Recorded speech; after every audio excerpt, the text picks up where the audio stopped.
Hello, everybody, and welcome to an episode of Fun with Flame. I am your host, Daniel the Flame, and this episode is going to be on a YouTube video that literally came out 4 years ago, and it's called Shonen Anime's Biggest Problem.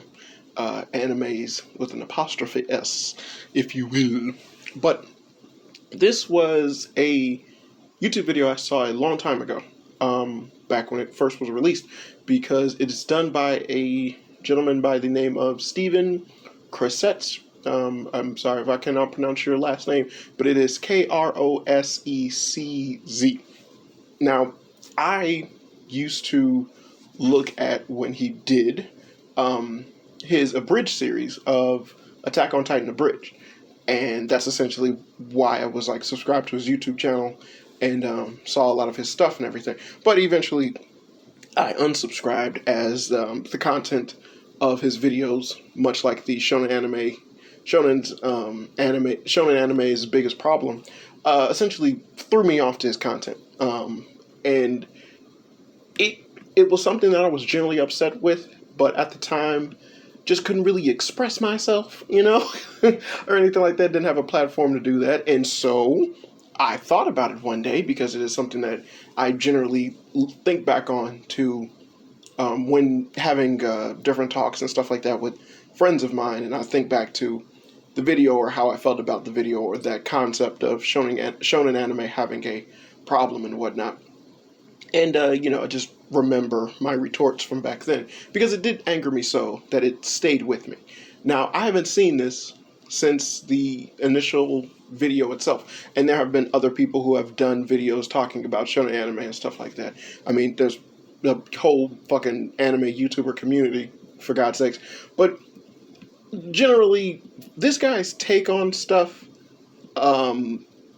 his take on this particular subject itself, it rubs me the wrong way, if you will. What do I mean by that? Well, it just generally disagreed with everything. But like I said, I don't really remember everything that's in the context of this video. And it's a 9-minute, 13-second video. But don't really remember anything.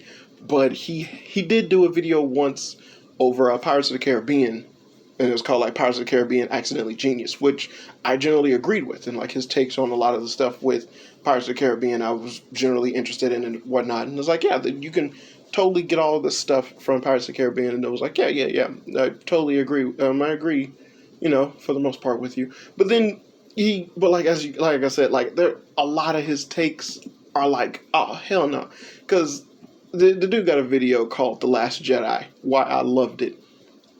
The Last Jedi? Seriously? So, you have that, and then he also had a video of Spider-Man Homecoming, Why I Loved It. And I believe I did a podcast over that video before as well. I think I did. I don't even remember.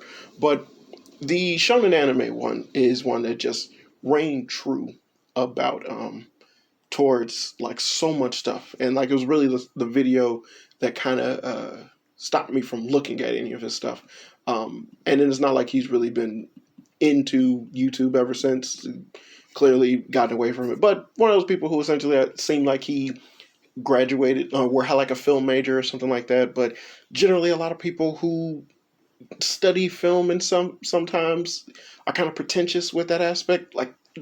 Not every time, but sometimes, it's a lot of things where they're kind of taught as this genius take of an understanding mind, when they don't really take into account a lot of stuff that was done because of either being cheap cutbacks or just plain dumb luck. One of the reasons why so many film teachers kind of bring up and talk about Alfred Hitchcock, when a lot of his movies have different situations that went on, and the dude was a genius filmmaker, but then there's some things that you kind of have to equate to exactly how fucking crazy that guy was, and just kind of fumbling into greatness sometimes, just sometimes. But I'll just equate it to that.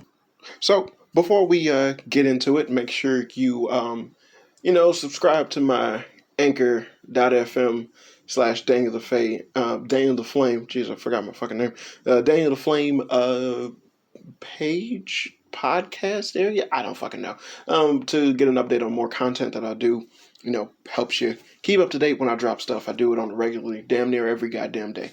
So let's get right into this. But this is again, Shonen Anime is the biggest problem by Stephen Krashesh. Examining the storytelling of the most popular manga. This is a video examining the storytelling of the most popular manga of Shonen Jump in an attempt to learn from their successes and failures. I mainly created this for myself and for others who want to more fully understand how to create satisfying long-form stories. I will be spoiling major story elements. What? I'm not confused on that. I'm just confused on the concept of creating long-form stories. Or just, never mind. For every series I mentioned, so consider this your warning in advance. Now, we may as well start at the beginning of Shonen as we know it. Alright, well, if you don't know what that music is, that is the Dragon Ball theme song. Full disclosure, I am a fucking huge Dragon Ball Z fan. Dragon Ball and Dragon Ball Z fan. I love the series. Love it to death. Seen every episode, got every episode. Fucking love it. So I'm really touchy when it comes to this subject. If you want to sit there and poke hairs or whatever the fuck it is that I gotta say. But just know that generally when it comes to talking about said subject or history or lack thereof, if you will, or just overall information that comes with Dragon Ball Z, I kind of got my thumb on the pulse on that one, but just again, it's just like as many excuses as people have for the series, I also have reason to be. You see, now I'm just sucking the proverbial dick. Just play the fucking video, Daniel. Okay. Dragon Ball created an entire genre almost single-handedly, and Akira Toriyama deserves all the respect in the world for it. But while he did many things well, there were also many mistakes made in this series that others would eventually make as well. The most prominent of these issues was escalation. Once Dragon Ball made a... Okay, there is a huge identifiable flaw. This is a common theory and it's not a common theory, but it's a common practice or maybe theory. I should say theory because I really can't think of a wordage for it. But this is associated a lot with like the Marvel Cinematic Universe movies. Excuse the fact that I'm going to the MCU, but it is of a current pop culture nature that a lot of people can grasp hold of. It is like the Marvel Cinematic Universe movie structure. It's been done before. It's been done to death, and everyone is used to it by now. But at the same time, you judge the first movie, Iron Man, by the same standards that you would uphold to the rest of the the MCU movies?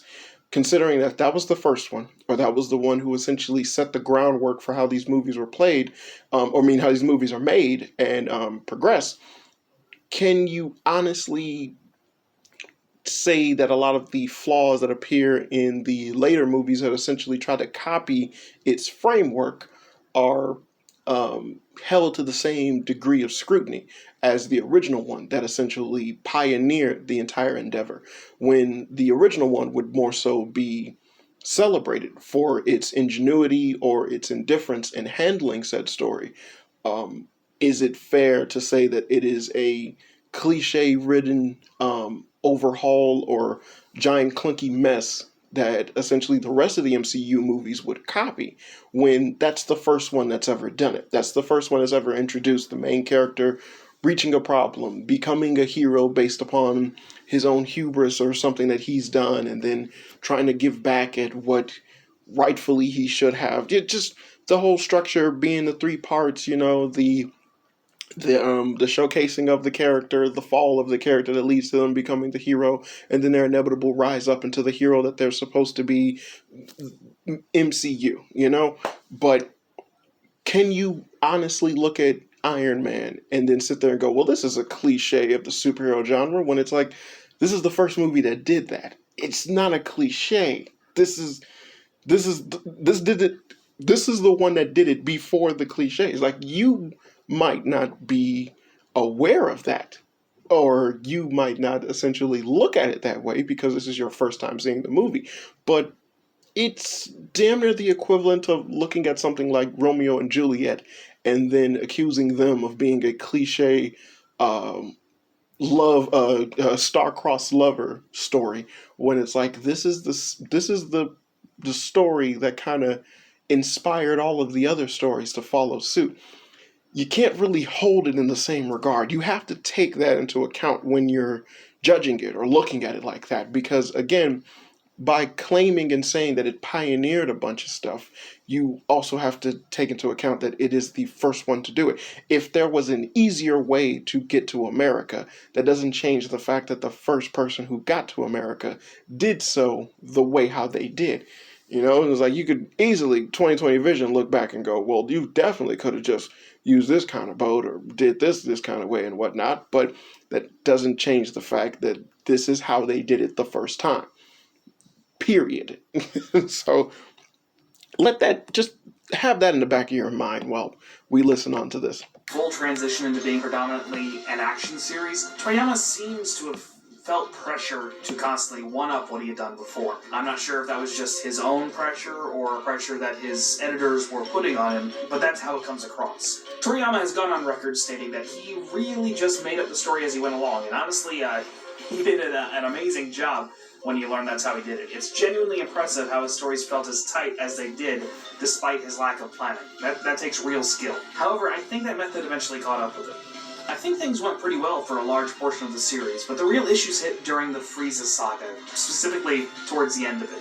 Power levels began to dominate the story, as well as the concept of transforming into a stronger version of yourself. Neither of these ideas are inherently bad, in my opinion, but they're the easiest symptoms of the problem to point to. Escalating... Okay, common misconception. Big time fucking...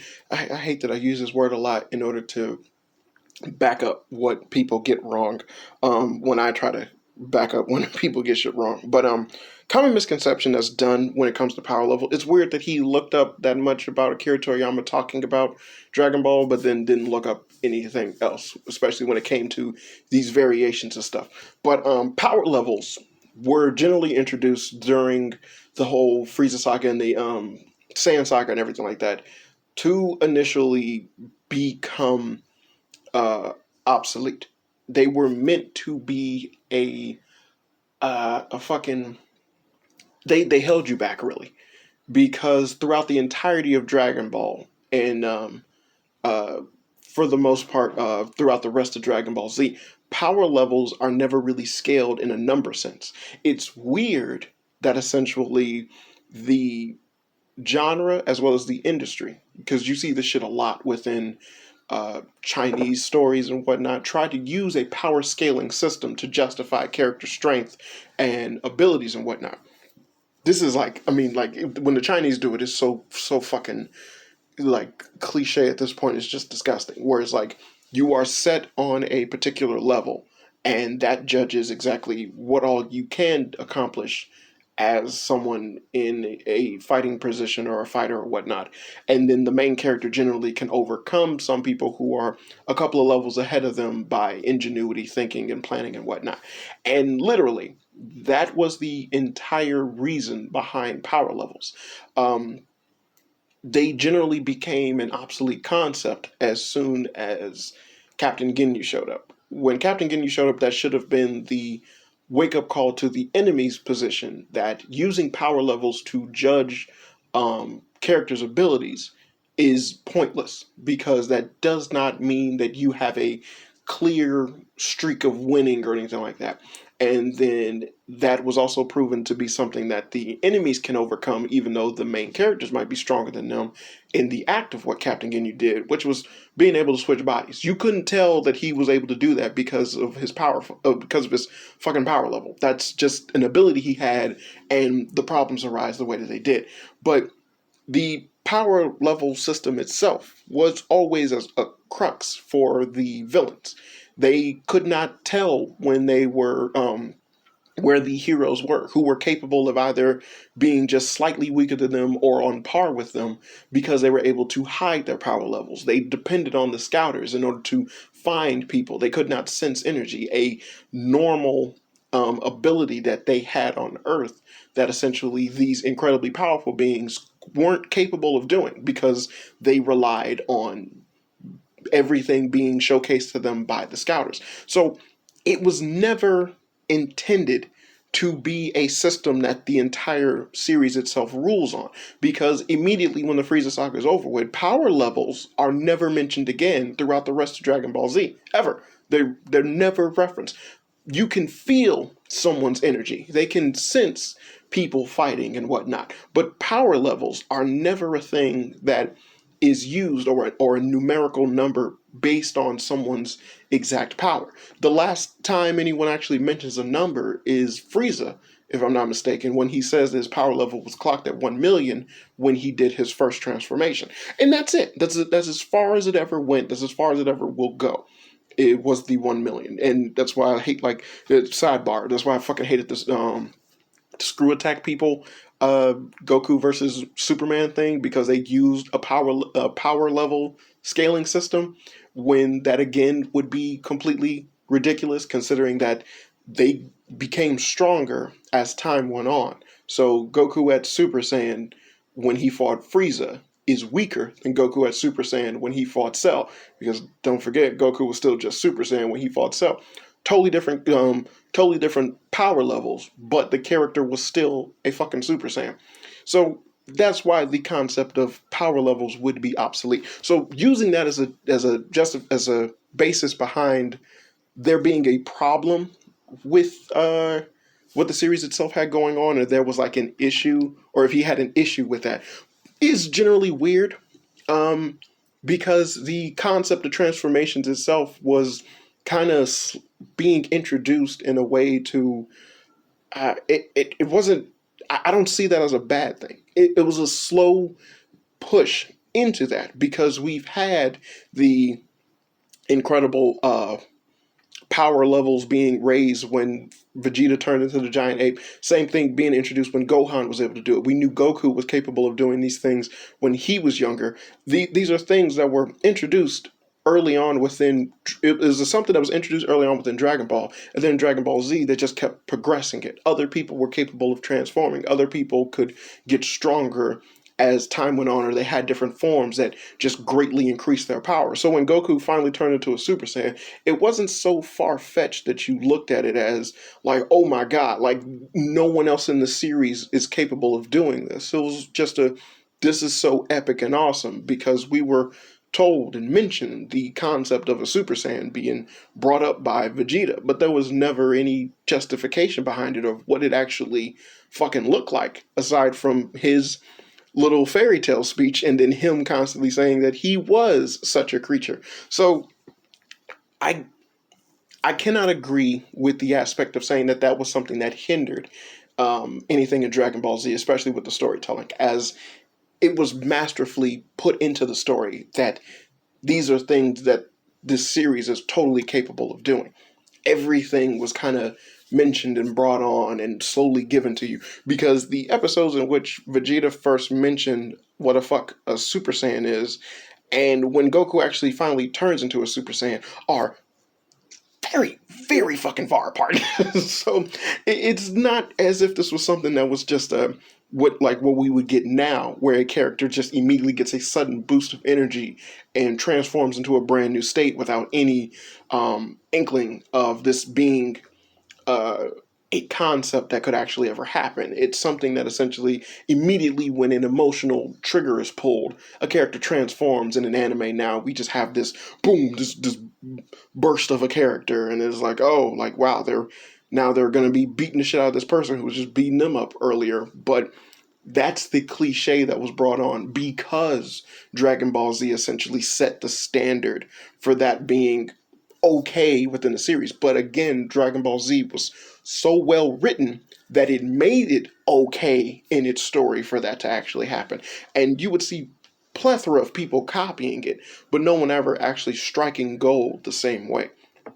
transforming into a stronger version of yourself. Neither of these ideas are inherently bad, in my opinion, but they're the easiest symptoms of the problem to point to. Escalating stakes quickly became synonymous with citing larger numbers instead of creating dramatic stakes, which I believe Akira Toriyama noticed, which is why he dropped power levels completely after Frieza was gone. See, and again, he's kind of like basing the whole power level thing within Dragon Ball Z as something that he was going to stick with, but throughout watching Dragon Ball Z, you can tell that was never going to be apparent.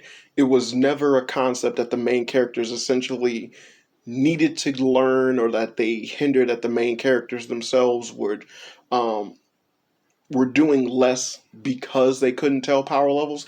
It never was apparent. It was always a thing that the villains used, and it just came on as a crux because that's what it was. So he's totally wrong on that aspect, because you can tell by the writing that was never the forefront behind anything or ever. I mean, even when you had the moment when Bulma fixed the scouter to be able to read power levels, it got destroyed because it was pointless, and it was like, it seemed almost as if this might be the introduction to power levels being a common factor within the series, but it was ultimately pointless, as these characters are capable of sensing energy and then increasing and decreasing their power levels. So completely wrong on that front. This was never something Akira Toriyama tried to introduce, and it was supposed to stick. It was something he introduced as a crux, because it allowed and it justified a lot of the actions that happened within the series. Having Vegeta be damn near like power level of 19,000, while Goku's was over 8,000, and Goku still becoming the bane of his existence after everything went on. The shit that Vegeta, like, by the number standard, Vegeta should have won, but because of the incidents that took place, Vegeta lost. Now, again, I can argue with the fact that Shonen itself, because of how creatively bankrupt anime is as a whole, and I'm not just talking about Shonen, I mean anime as a whole. Anime as a whole is a whirlpool of creative bankruptcy that just has shitty stuff happening all the time because they just copy off of something else that's popular. And a lot of mangaka just are inspired by their favorite thing, and that shit seeps into other stuff that they're creating. You see it all the fucking time if you read other things, and not just Shonen, but it's in a lot of fucking stuff. Hell, there's so many shoujos that have the exact same art style. It's disgusting. But different artists and and writers and whatnot. But it's like, this is the exact same fucking thing, and it's weird. But I would not make this something that was a fault on Dragon Ball Z that then just spread around to everyone else. This is a common thing that happens with Dragon Ball Z being taken into other shonen anime shit, where essentially people misunderstood what the fuck happened. It was obvious if you just paid attention to it, but they liked what they liked. The concept of giving a numerical number to someone's abilities to justify how strong they are is a nice, neat concept. You kids love that shit, but it's not what Dragon Ball Z was about. It never was. This was never a thing within Dragon Ball. So that just being something that was expanded upon because, hey, it just seemed cool to have a leveling system to these people's abilities so we can finally have something to equate their power to. Yes, it could expand and go into this crazy ass free fall concept that is then later on based in different anime and manga to justify different things.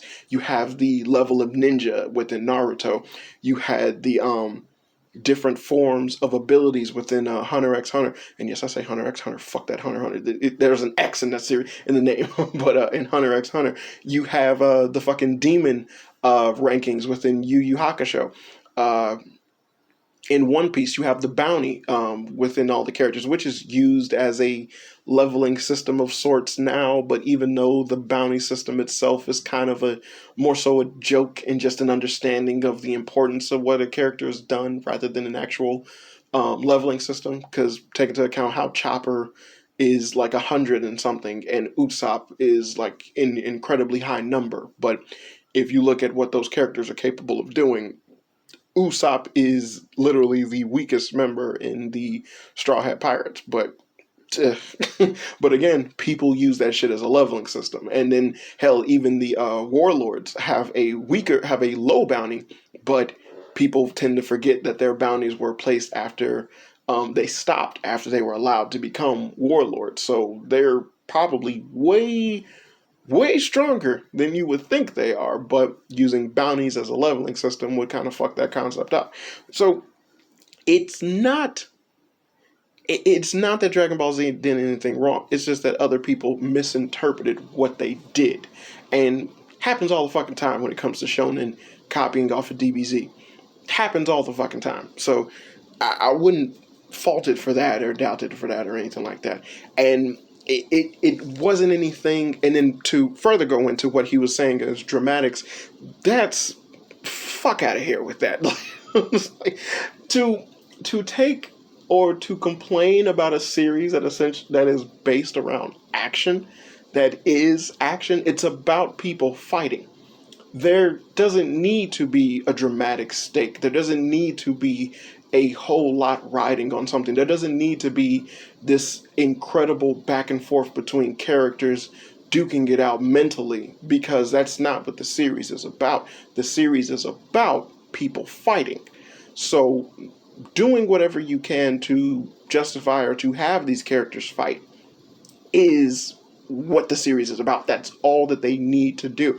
It didn't ruin the series. It just made the series what it was, because there was no need for an improvement on that front, because that's all that there was to it.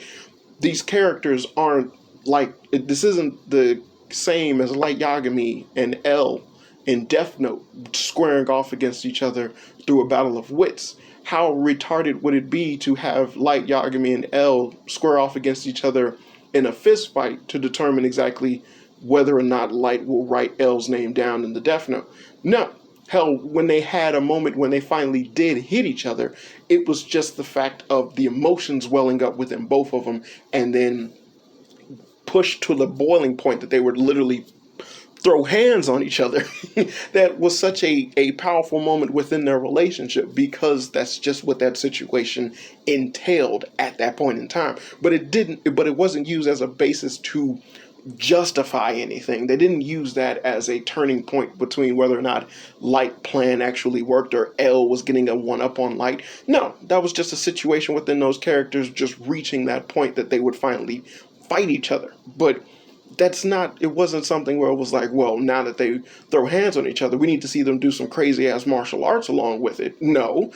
You see how that doesn't fucking work? And it's like, that's not what the series is about. This is an intellectual, crazy ass series that we got going on. So it doesn't really fit to restrict the series within those confines, because essentially you would want to see more dramatics. I would have rather have better fight scenes, considering that they had so much scrutiny and cheap animation being done at that time in order to cut costs. Thus the huge amounts of fillers and all the many minutes of them just having blank shit on the screens that just implied someone was being hit without you actually seeing anything. Something that plagued the Frieza saga to a horrible end, if you will.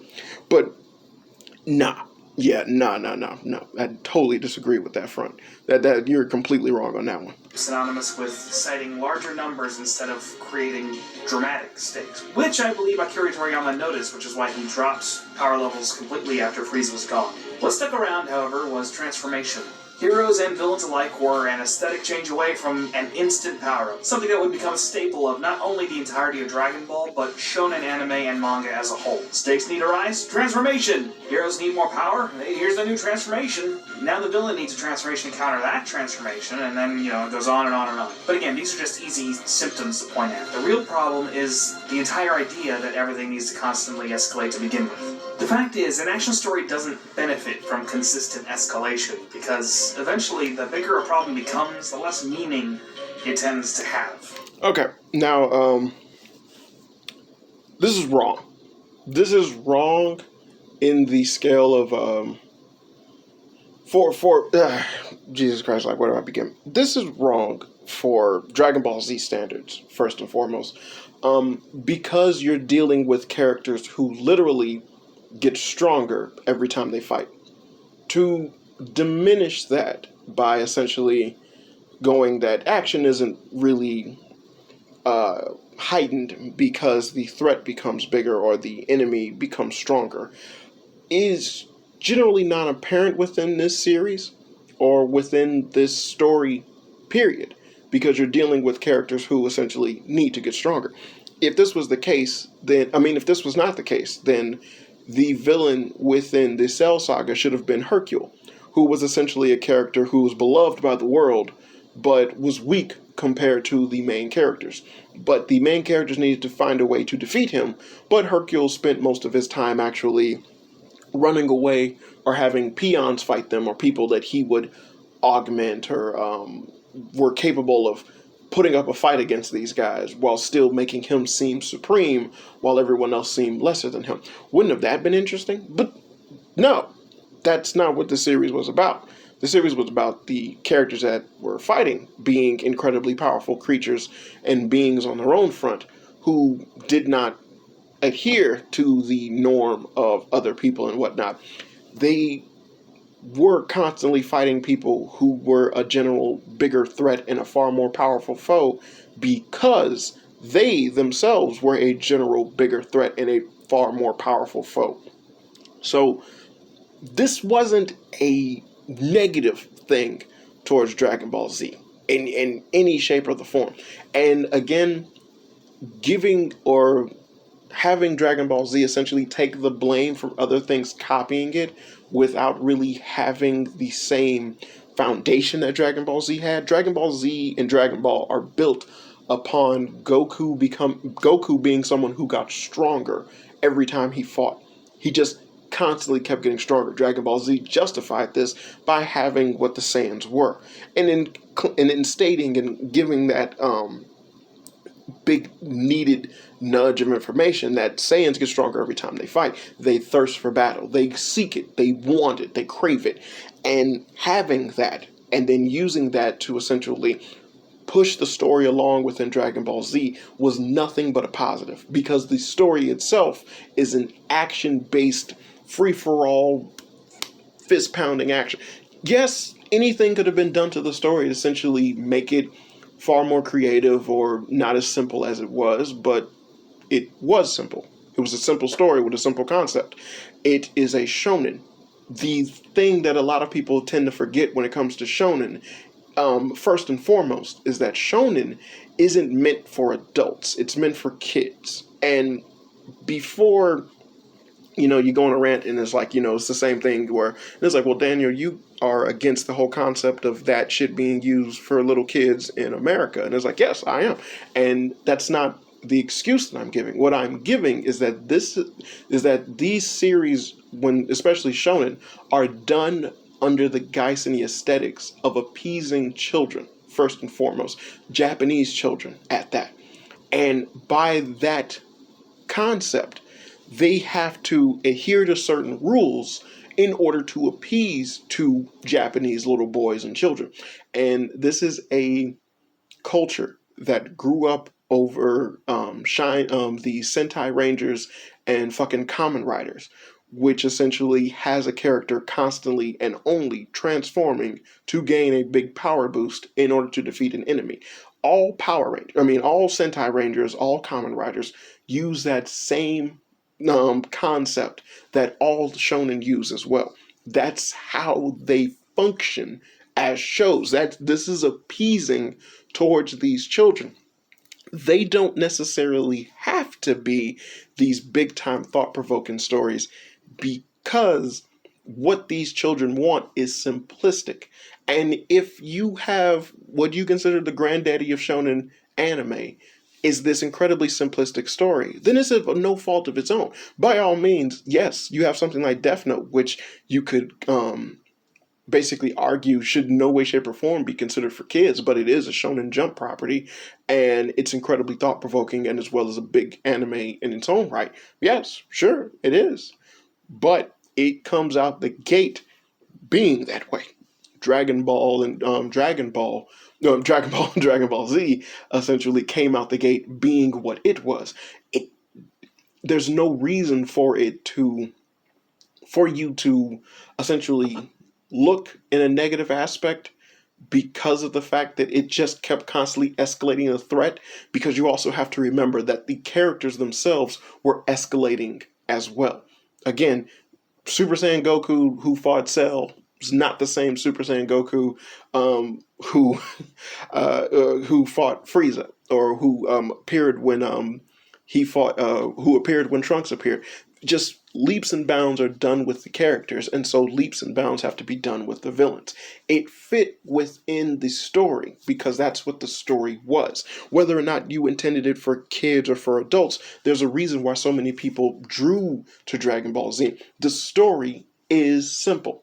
The characters are there. The story is there. It's well rounded, well developed, and it's tight, and it's fantastic.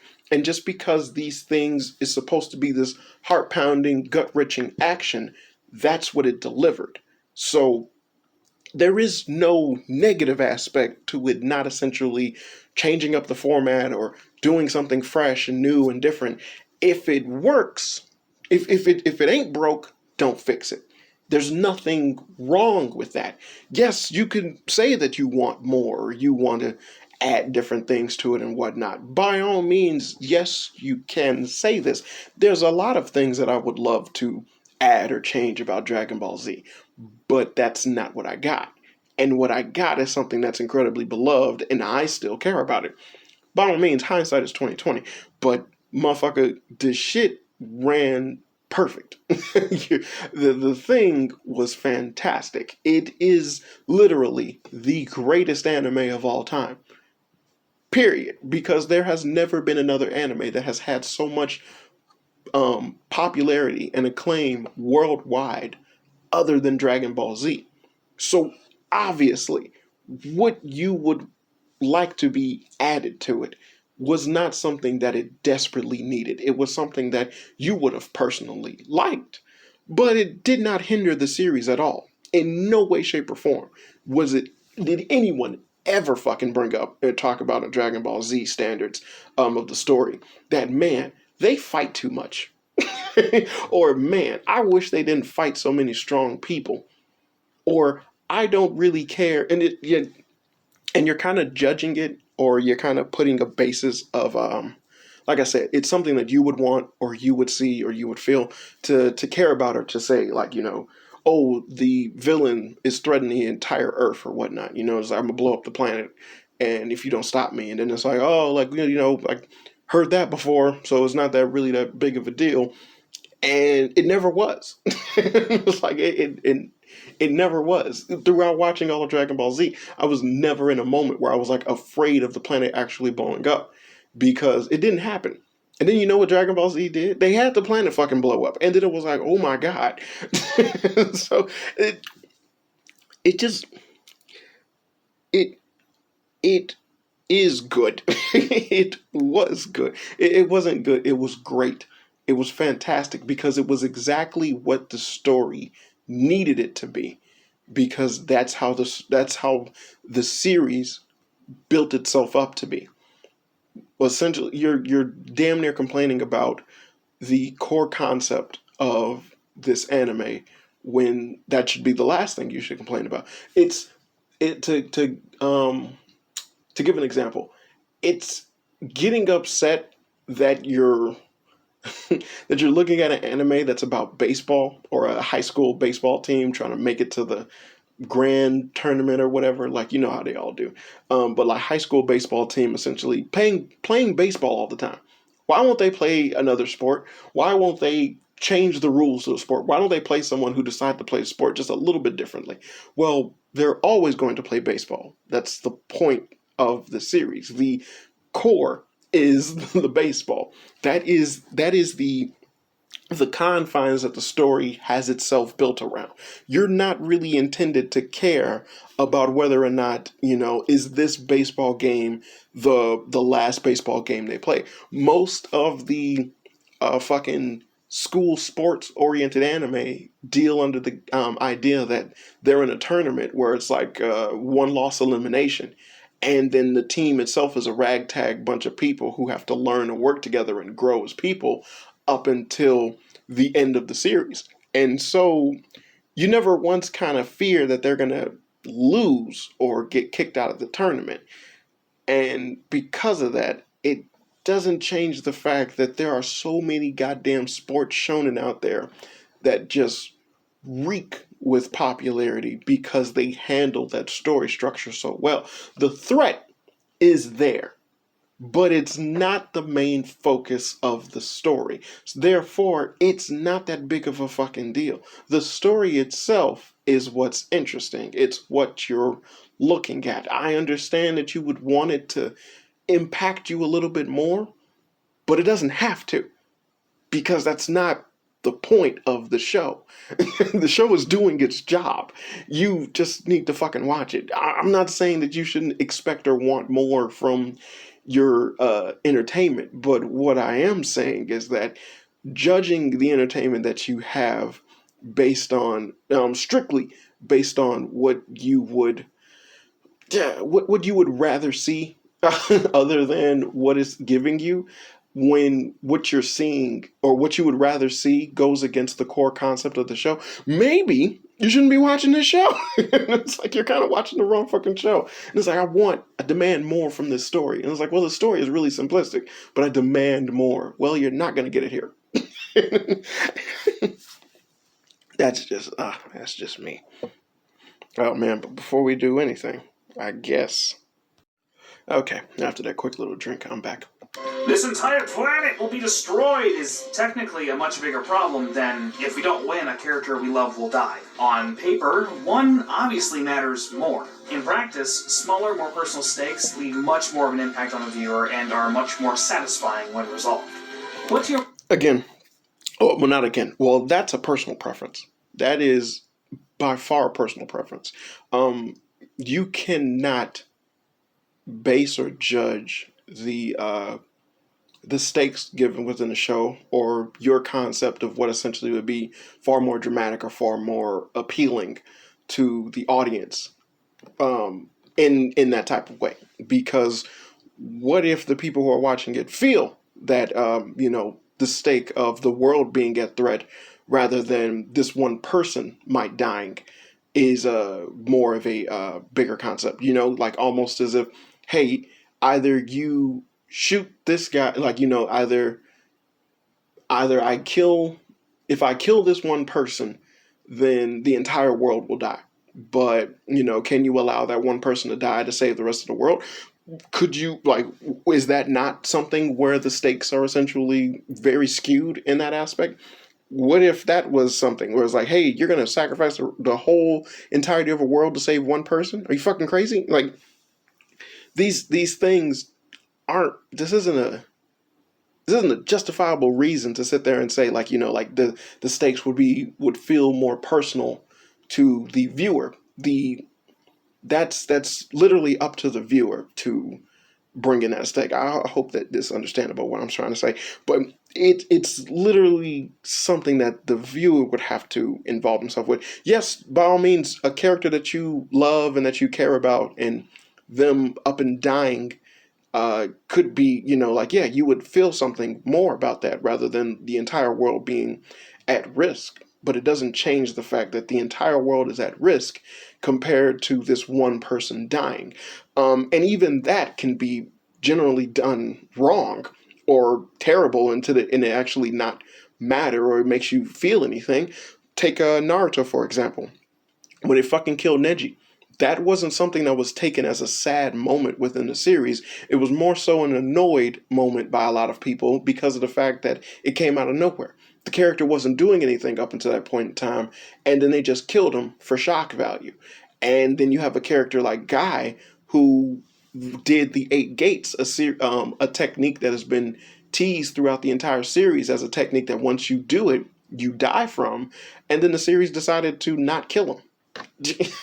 You see how that moment was like, how that moment of essential gratification from finally seeing it in its glory and him going out in a blaze of glory, fighting and protecting everyone within this ultimate secret technique that's putting a evil villain on a run for his money, but it eventually will lead to his inevitable death. So he's has a small window of actually being able to accomplish something before the main character can get there. And it was like, oh no, he didn't do it. He's going to die.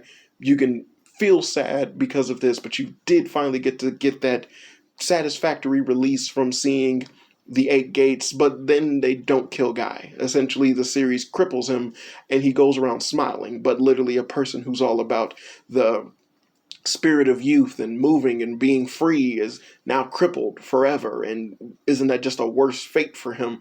Why would the creator do something like that? It's not sad, it's just kind of stupid.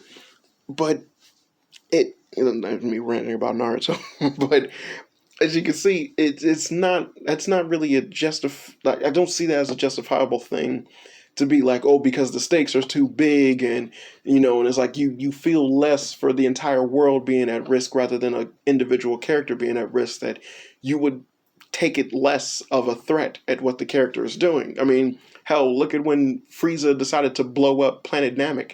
At that point in time, there was barely any people on the fucking planet.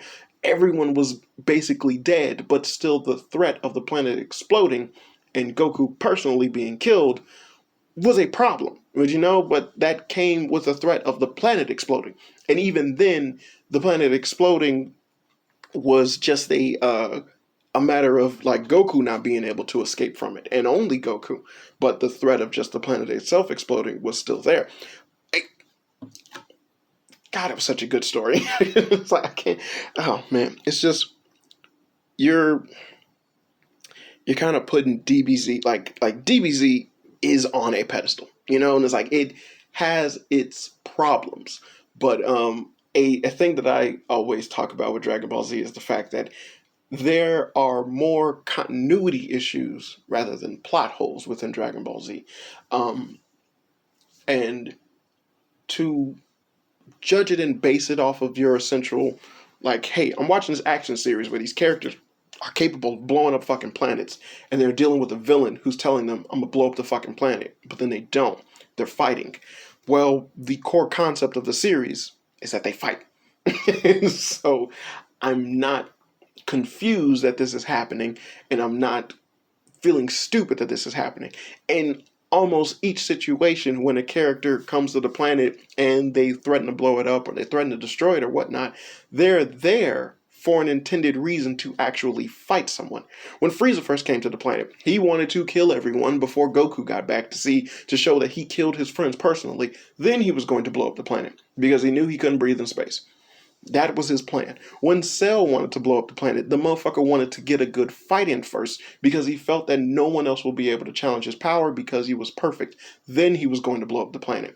It wasn't the overwhelming threat that they were going to destroy the planet or whatnot that was the core the core problem. There was far more to it. It was far more developed. You're kind of marginalizing what the concept was or what they had going on. Hell, Cell was a fucking threat on his own before the concept of him even just deciding to destroy the planet was anything, as he was just going around drinking people in a serial killer-esque concept that was just horrifying, and I fucking love within the series as they couldn't find this guy. He was just absorbing and drinking people to make himself stronger, and he was just going from town to town, mercilessly murdering hordes of people, and nobody could stop him because they just could not find his ass.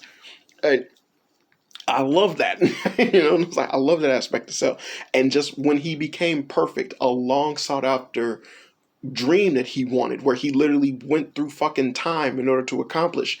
His main goal was just to prove his perfection, to beat that which he was created for, to destroy Goku, to prove himself as the perfect being, and then go off and do whatever the fuck he wanted. You don't really look at the Cell games and kind of sit there and go, well, if they just don't make it through this, he's gonna blow up the world. It's like, well, if they don't make it through this, they're gonna die. All of them. Everybody. All the characters I love and the people in the world too. It's not what DBZ was about. And it's like, I understand what you're talking about, but that ain't what was in Dragon Ball Z. So it's like it wasn't there. It wasn't. That's not really what.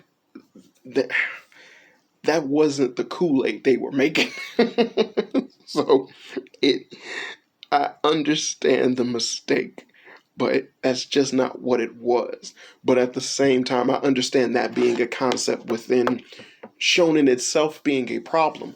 But realistically, a lot of shonens, a lot of them have that same problem where essentially there's a lot more to what's going on than how people marginalize it. There's a hell of a lot more going on. Most shonen don't deal with world-ending threats. They really don't. They really, really don't. It's crazy how much Dragon Ball Z set a gold standard, but realistically, nothing can compete with that tier list. Honestly, like I said, it's on a fucking pedestal for a reason. But I'm gonna just go back to press play. On paper, one obviously matters more. In practice, smaller, more personal stakes leave much more of an impact on the viewer and are much more satisfying. And the smaller, more personal stakes, again, that's a preference thing. I don't see that as being something that anyone could just really adhere to. You look at fucking Star Wars, how beloved that series is, and as movies itself. When the first Star Wars movie is about stopping the Death Star, a weapon that is capable of blowing up fucking planets, and then you look at how ridiculous the newer Star Wars movies are taken, where they had the Star Killer, which was capable of blowing up like 5 fucking planets at one time, and the love that people have for the first Star Wars movie in contrast to the disdain that people have for the newer Star Wars movies. I say Star Trek this whole time, but there's newer Star Wars movies where they just essentially copied what the first one did without actually being anything of purpose, really. There wasn't anything of it was hollow because it was just copying it without really understanding what the hell was going on. But when you had the first Star Wars movie, and like I said, I've said this before, I am not a Star Wars fan. I do not like Star Wars, but I understand Star Wars. I understand that fandom. I get it because, like, you realistically, you kind of need to get Star Wars to get a lot of stuff that's in pop culture nowadays. But I do like certain elements of it. I do enjoy certain video games from it and things like that. And it's like, hey, you need to know the lore if you want to understand this shit to kind of enjoy it a little bit more, better, and whatnot. So. But with the first movie, having the Death Star be a weapon that was just inconceivable. Literally, it just like that. There was no way that was going to be a thing, to the point where the prequels and other story elements within Star Wars up until that point were just solely based on the idea of the Death Star itself getting made. That was how big of a deal this fucking weapon was. And so then when the newer ones just kind of had a copy version, but it was just bigger and badder, it just seemed kind of hollow because there was nothing to it. But when the originals just basically had it to where that weapon was the sole goal that the Emperor was striving for, this powerful weapon that just was this unstoppable force capable of wiping out planets and could just help and just rein in his rule over the galaxy. So when you saw the character of Princess Leia, who became a beloved character throughout the entire series, see her fucking planet, her entire planet, her kingdom get destroyed in one fell swoop because of the Death Star. And then you went throughout the rest of the movies to grow and love and care for this character. The idea behind the fact that this person lost everyone that they've ever loved to the Death Star became far more of a grounded acceptance, not acceptance, trying to think of a good word here, but it helped you sympathize a lot with Princess Leia and the fact that she kept pushing for the resistance the way that she did, despite what she had lost. But the Death Star and the threat that it had was something that essentially was wiped out on the first movie. And then upon the second movie, you find out that essentially they're building another one, And it but like even upon finding out that they were building another fucking Death Star, that still wasn't taken with, oh, they're just copying the same thing as the first one. No, it was like, yo, the Death Star is a problem. They did so much just to get rid of the first one. How are they ever going to come back from this? So, again, this is a preference of a storytelling element because that's just your preference. Whether or not something happens, I kind of really didn't prove my point with the Death Star thing, but I was trying to. It made sense to me. I was trying to, but essentially, it's just the fact that yes, a more personalized thing to the viewer might seem like something that they would respond more to, but not necessarily. Um, if that makes any sense. And it's like it doesn't really matter what the overwhelming threat or the loss or the problem is. The story itself just kind of, if the story itself is good, it makes up for any elements that's lacking within whatever the threat possibly could be.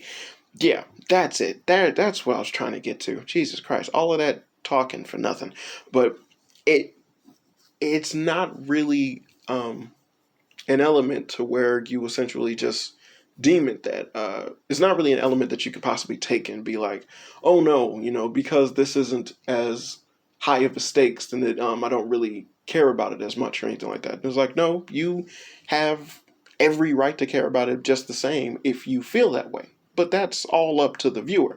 It wouldn't have been said if it wasn't an element that the viewer themselves could resonate with. The idea of an overwhelming threat or a global catastrophe is not anything new to this series, but at the same time, it's also something that is conceivable within the confines of this story. You have literally the first person that they dealt with within Dragon Ball want to take over the world. Not destroy it, take over it to where they would be in the right all the time. And what happened? They tried to stop him. They succeeded in stopping him. And then you had different elements of different people, different beings trying to take over the world after him. But the contents of the story justified and allowed for these different themes, elements, and story progression and concepts to blossom the way how they did within the story. You have the Red Ribbon Army trying to take over. You have Demon King Piccolo trying to take over the world. All of these motherfuckers capable and tried to take over the fucking world, but they were stopped over and over and over again. But the major threat was that they were going to take over the world. But how these stories played out changed how that progression actually went. Demon King Piccolo, my favorite in that aspect of Dragon Ball, as motherfucker had Tambourine kill both Chaozu and Krillin, and that's what pissed off Goku. And that set the chain of events that happened for Goku to get stronger and for him in order to fight Demon King Piccolo. To the point where when Goku fought Demon King Piccolo, he didn't even know Master Roshi and Chaozu had died. I said Chaozu, but Krillin had died from Tambourine. But Chaozu and Master Roshi had died from dealing with Demon King Piccolo. I believe that's when it did. Chaozu get killed with Krillin? I cannot remember. Oh, looks like I gotta rewatch Dragon Ball. God damn it. How am I gonna punish myself by looking at something I actually enjoy? God damn it. Fuck. One result. What do you remember most about Cell's defeat? Do you remember that the world wasn't destroyed, or do you remember Goku's death and that whole father-son Kamehameha thing that Gohan did, and the narrative of Gohan coming into his own as a fighter? I already know. Motherfucker, that's the story. Again, like I said, you're marginalizing the threat. And then those are two different things. The threat of Cell, or what he threatened to do, is totally different from the character development that Gohan got. It's like, what the fuck? How the hell do you compare both things? That's a totally different subject matter. Cell's threat was not as important as Gohan's character development. Oh, the villains, the villain's overall scheme, his clever little scheme, wasn't as big of a deal as seeing the inevitable growth and expansion of Goku's kid, who we showcased as this powerhouse throughout the entire fucking series. No, of course it isn't, because that's not what the series was. But again, I state, what Cell truly wished to accomplish, he accomplished. That's see again. You're marginalizing the threat he presented. You're not actually. Oh my goodness! Like you're doing a weird comparison. And it's like, which one stuck out more to you? Is it Goku's blonde spiky hair, or was it Yamcha's black hair? Like, what the fuck? Like, which one had a bigger impact on you when you saw Yamcha get? Yeah, this is a better one. When you saw Yamcha get his hair cut before the Android Saga, or when Goku had his hair changed into gold after he saw Krillin die, and then he finally unleashed the legend that was a Super Saiyan. It's like, well, those are two totally different fucking things. It's like they involve hair, sure, but those are two totally different fucking things that have different types of impact moments. And it's like we've always seen Yamcha have different hair, so him cutting his hair isn't that big of a deal. But Goku's turning gold was because of the situation and the glory of Super Saiyan. You're being fucking weird in saying this. It just, oh my goodness. Oh man, that's so stupid. Oh, Rich, did it have big of an impact because Cell wanted to blow it? Like, no, because it wasn't about the threat that Cell possessed. Cell was like it was about Cell. Cell was the problem. What Cell did to accomplish what he accomplished was the problem. I'll take you this: Gohan's character development stuck out to me for sure. But you know what else stuck out to me? Again, like I said before, Cell was a motherfucking serial killer. He damn near ate people from the future. He damn near ate everybody in the fucking future. Then he went back in time. All of this under the guise of becoming perfect. He was willing to do anything and everything to be perfect. He literally gave up the energy that he amassed in the future in order to be able to fit within the time machine so he can go back in time in the past to try to amass that power again all over again.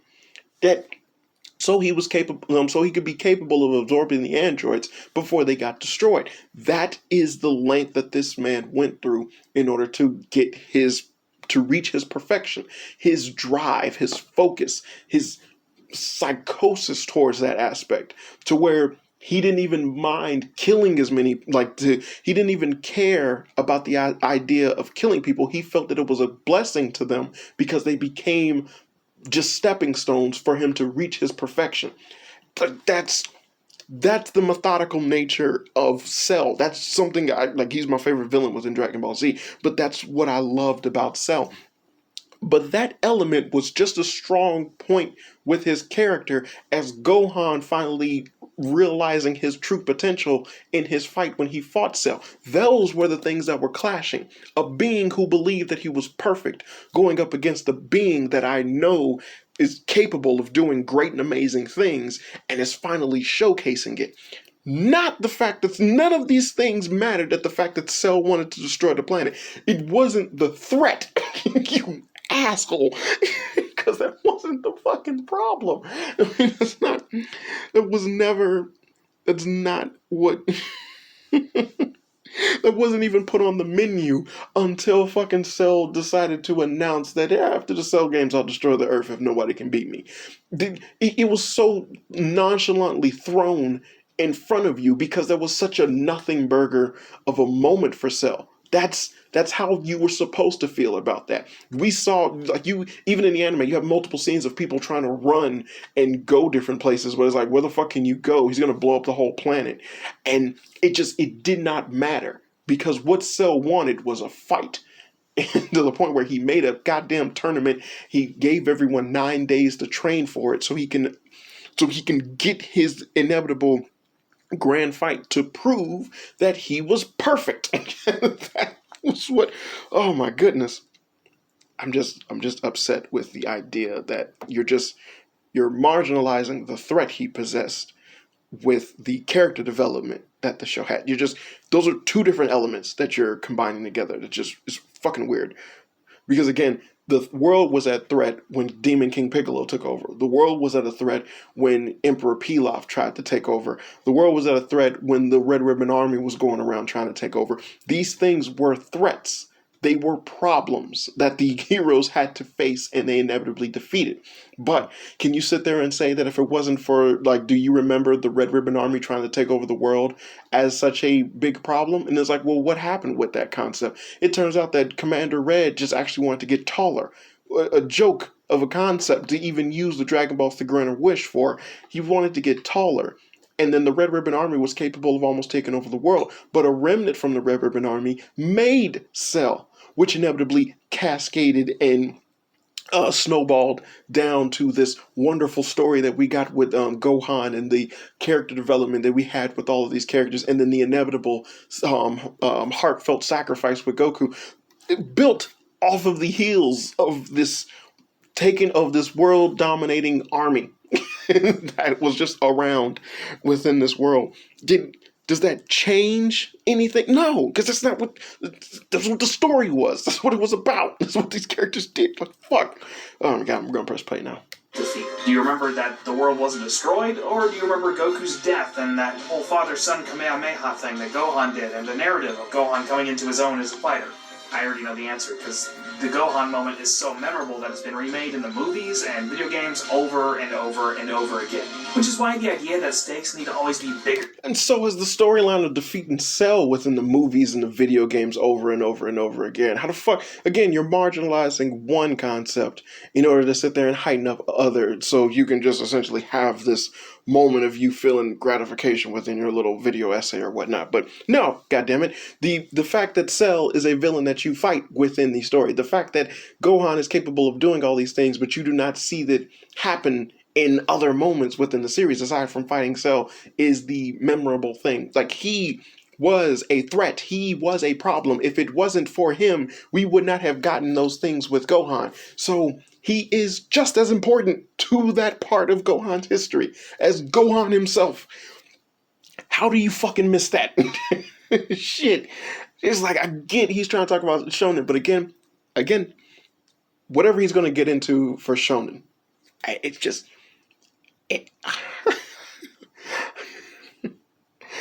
I love Dragon Ball Z, man. I love it. So when people get shit so wrong when trying to take away or nick at it, because it's like you're just so wrong in your assessment of it. It's like, fuck.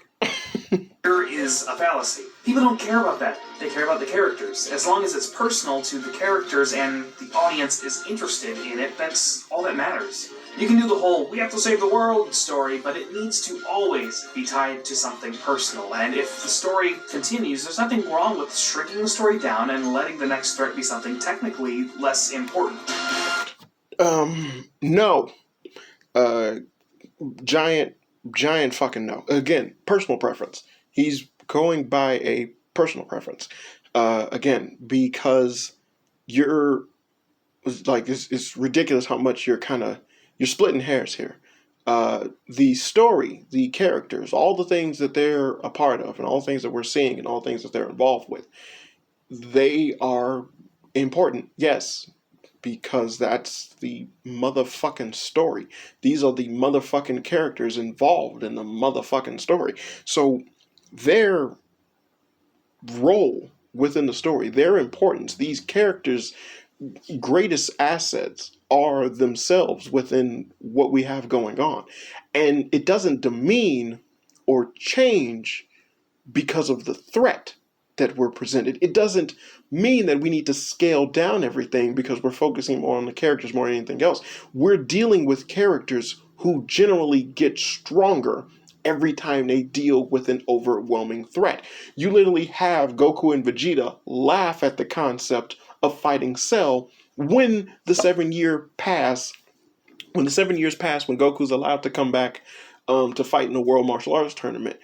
They deal with Deborah, who's literally like equal to Cell's strength. And then they wonder why Gohan is struggling with him when he was capable of just whooping Cell's ass back when he was younger. But because of his lack of training, his lack of focus on trying to get stronger or anything like that, because that's not who his character was, he generally got weaker. He got incredibly weaker. But Goku and Vegeta were stronger. They were way stronger. Vegeta at that point in time wasn't even a Super Saiyan 2, but was more than capable of defeating Cell. So that obviously means that these characters, their focus, their overall goals, and their major concepts revolve around a different world than what you essentially would want. Yes, you want them to scale things back. but they can't. That would require them to be weaker. That would require them to essentially waste time on fighting weaker people. That would make the story itself and the progression of the characters' wants, which is to fight stronger opponents, obsolete. This story is built around a core theme and a core subject, and that is fighting and getting stronger.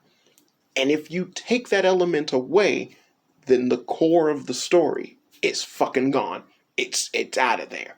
It doesn't make any sense to demand or to want something from a series that is systematically just against what you want. You see what I'm saying? You would like for them to have done something like that, but that's not what the series was about. I keep saying this, but it's like I'm trying to hit home with that aspect. That you wanted this, but what you got was that, and you just can't accept that that can't be this. But it's like that can never be this. You follow me? That is that. That's what it is. That's all that it can be, because that is it wants to be that. It is that. It is a story about characters who fight and get stronger, constantly fighting and getting stronger by fighting stronger opponents, and then them subsequently getting stronger. The power scaling has to increase because the characters demand that it increase. These characters that are such a focal point of the story are pushing the story to increase the threat of the element that they're going up against, because they themselves are increasing their threat to the enemy that they eventually will have to fight. It's a perfect fucking example is Boo. When Boo was introduced, he is introduced as a being that could be possibly awakened. And upon Boo actually being showcased, you get the Supreme Kai. The Supreme Kais are weaker in every value of the word strength towards Goku and the rest of them. But they are the supreme beings that exist. They are the alpha gods. And Super isn't real, by the way. So just the Supreme Kai is the top fucking dog when it comes to characters. But we have been introduced to this concept before with King Kai, who literally tells Goku upon meeting him that I can train you to fight the Saiyans that are coming. But if you want to say, but if we're talking about strength, the Saiyans that are heading to Earth are a lot stronger than myself. That spoke volumes for what the fuck was going on within Dragon Ball Z. Because King Kai's thing was that he was a trainer. He was a fantastic trainer. Hell, King Kai even knew how to do instant transmission. But the Supreme Kai comes and then he looks at the Saiyans as if they're nothing, because he is literally a fucking god. But the strength that Goku and the rest of them amassed was something that King Kai couldn't even Supreme Kai couldn't even fathom. To the point where Gohan turned Super Saiyan 2, and half of that, and when they drained him of that energy, that filled up Boo's little energy pod by fucking half. And it was going to take them millennia to gather up the energy in order to bring him back to life, or millennia, like a whole bunch of years to gather up the energy necessary to bring Boo back to life. And this was something that Supreme Kai just, when he figured out that Boo was on Earth, now was the time to stop him. And he was just trying to look for clues in order to figure out exactly where the fuck this Majin shit is at. So, even with that being the case, it did not diminish, or it did not take away what the hell was going on within the characters. The characters had a moment in which they were perfectly capable of stopping Babidi from making Boo come out. This overall overwhelming being that they were told was evil without a shadow of a doubt. But they felt that it was far more apparent for them to let go of the fact that Vegeta really wanted to fight Goku, and Goku didn't give a fuck. Hell, you even find out later that Goku was capable of wiping the floor with Vegeta instantly, but he just didn't. Because the series is built around the concept of fighting. That's what they do. That's how they progress it. That's how they've done it. The idea of Goku understanding Vegeta's feelings and him willing to let go of everything to have his fair fight or his rematch against Goku again spoke volumes for Goku's character, as he was willing to not just immediately wipe the floor with Vegeta, because he was overall a better fighter who wanted more out of his fights than Vegeta did. Or he trained harder and better than Vegeta ever actually could. So there is nothing but character within Dragon Ball Z. But again, you're marginalizing the overall concept or everything that's going on within Dragon Ball Z, because your narrative is that it didn't do it this way, so that means it was bad. And you can argue that no, like you don't mean it that way, or like you're not trying to say that, but it's like that's exactly how it's fucking coming across, because you're generally just spouting out the fact that they didn't sit there and lessen the threat, or they didn't sit there and hone in a little bit on exactly what the fuck was going on. So because of that, it did bad as a story, because the story didn't do this with characters, or it didn't do this with a threat, or it didn't make you think about that, or it didn't make you think about this, or it didn't focus on this character over that character, or nothing like that. That generally goes against the narrative of that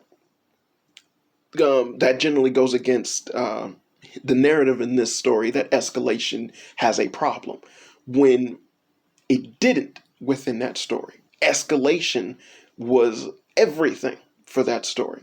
So how could it possibly be a problem? If it's built around escalation and then that's what it's delivering, how is that a problem? Did it do it in a bad way? Did you not understand what was going on when it was going on? Did you not care about the characters or the villains that they fought when everything was going on? No. You had a problem with the overall aesthetic of what the villain essentially was capable of doing, or the overall threat that they presented within the story. But again, you were marginalizing that threat to fit the need at the time, at essentially what their threat generally represented, rather than what they brought to the table, or what all they were bringing to the table. And it was like, oh, they just want to blow up the planet. And it was like, well, if you think about it, if you just say it like that, then sure, yeah. But much like the good guy characters, there's far more to this bad guy character as well, which is why they're interesting and beloved as well. You have any idea how many fucking people love Frieza? Like, just so many people love Frieza. Frieza is a genocidal maniac that wished to be immortal so he could just go around ruling and killing forever. People love him. They just generally love him. The threat he possessed was that he wanted to be immortal. But again, if I just spout that bullshit, then you sit there and go, do you remember the fact that Frieza's wish was to be immortal? No, but do you remember what Frieza did as a person? The man wiped out all of the Saiyans because of the threat that they possibly possessed in defeating him, if there ever could be a threat of them defeating him. The man used Vegeta like a fucking pet for years, mocking him and making him do whatever he wanted under his whim because he thought it was funny. The guy wiped out and killed all the Namekians, who were these peaceful people who only drink water. They don't even eat normal food, they just drink water. And he was going around mercilessly killing all of them just cuz. But it's like that character and what he did and all that he surmised was what put him in the analogs of history within anime villains and whatnot. So, same thing for Cell and the same thing for Majin Buu. It baffles me that you essentially are just trying to nick away at the fact that this series did exactly what this series set out to fucking do. It showed people fighting. It showed a character get stronger and therefore have to fight stronger people. None of it was done in a negative way. None of it was done in a bad way. I can argue this shit against something like One Piece, where there's literally arcs and moments within One Piece where I'm just fucking fed up with the story. And it's like, what the hell is this bullshit? But I enjoy One Piece, but there are moments that just make me go, oh, fuck this. And generally in Dragon Ball Z, the only time I feel that way is within the fillers. And those aren't real. Those are made up segments of the story to just fill in space and time at the point in time when the series came out. Oh my god. Jesus Christ. I'm gonna just click play. Ah, fuck. Okay. He's showing images of Hunter x Hunter. Warning. I am going to only refer to this story as Hunter x Hunter. I've never spoken about this before, but I generally do not give a fuck about this series. I dislike this series so much that I constantly call it Hunter x Hunter because there's a giant fucking X in the middle of the name. I do not care that the creator calls it Hunter x Hunter. I do not care that the fan base calls it Hunter x Hunter. I don't care when people refer to it as Hunter x Hunter. I personally only say Hunter x Hunter. Even in unwelcome situations when people are talking about this anime, I call it Hunter x Hunter. When I'm fucking corrected, I call it Hunter x Hunter. I dislike this series. The name pisses me off. So let's get into why whatever he's about to say about this horrible copycat piece of shit anime, manga, or whatever that you wish to refer to is just overwhelmingly bad. This is a terrible series. It is just terrible. My God. One series that knows how to do this is Hunter x Hunter by Yoshihiro Tagashi. It has an X in it, but apparently you're not supposed to pronounce the X. I think that's dumb, but that... See? And yet he still said Hunter x Hunter. Fuck that. Hunter x Hunter. The thing is Hunter x Hunter. There's an X. You're not supposed to pronounce... There's an X right there. This isn't... You're not changing up language to fit your fucking... Man, with your sketchy ass drawing manga the shit is still on hiatus by the time I made this. This video is 4 years it's like from 4 years ago, and the manga is still on fucking hiatus. Like, Jesus Christ. Man. That's apparently how it works, so whatever. I do gotta say, the creator of Hunter x Hunter is the same guy who made Yu Yu Hakusho, which is a series I fucking got into anime watching. You know, Yu Yu Hakusho was one of the original OGs of Toonami and whatnot. But one of the coolest things ever, which is just a slight little nugget of information, is that the creator of Hunter x Hunter and Yu Yu Hakusho is married to the creator of fucking Sailor Moon. And that is just... Anytime it's brought up, it brings a smile to my face because that's just fucking awesome. That's so awesome. Oh my god, is it Sailor Moon or oh my goddess? I believe it's Sailor Moon. Yeah, Sailor Moon. It should be. But that's just dope. Like I love that. I love that. No matter what, that is something that's like, man, that's cool. Like, that's just cool.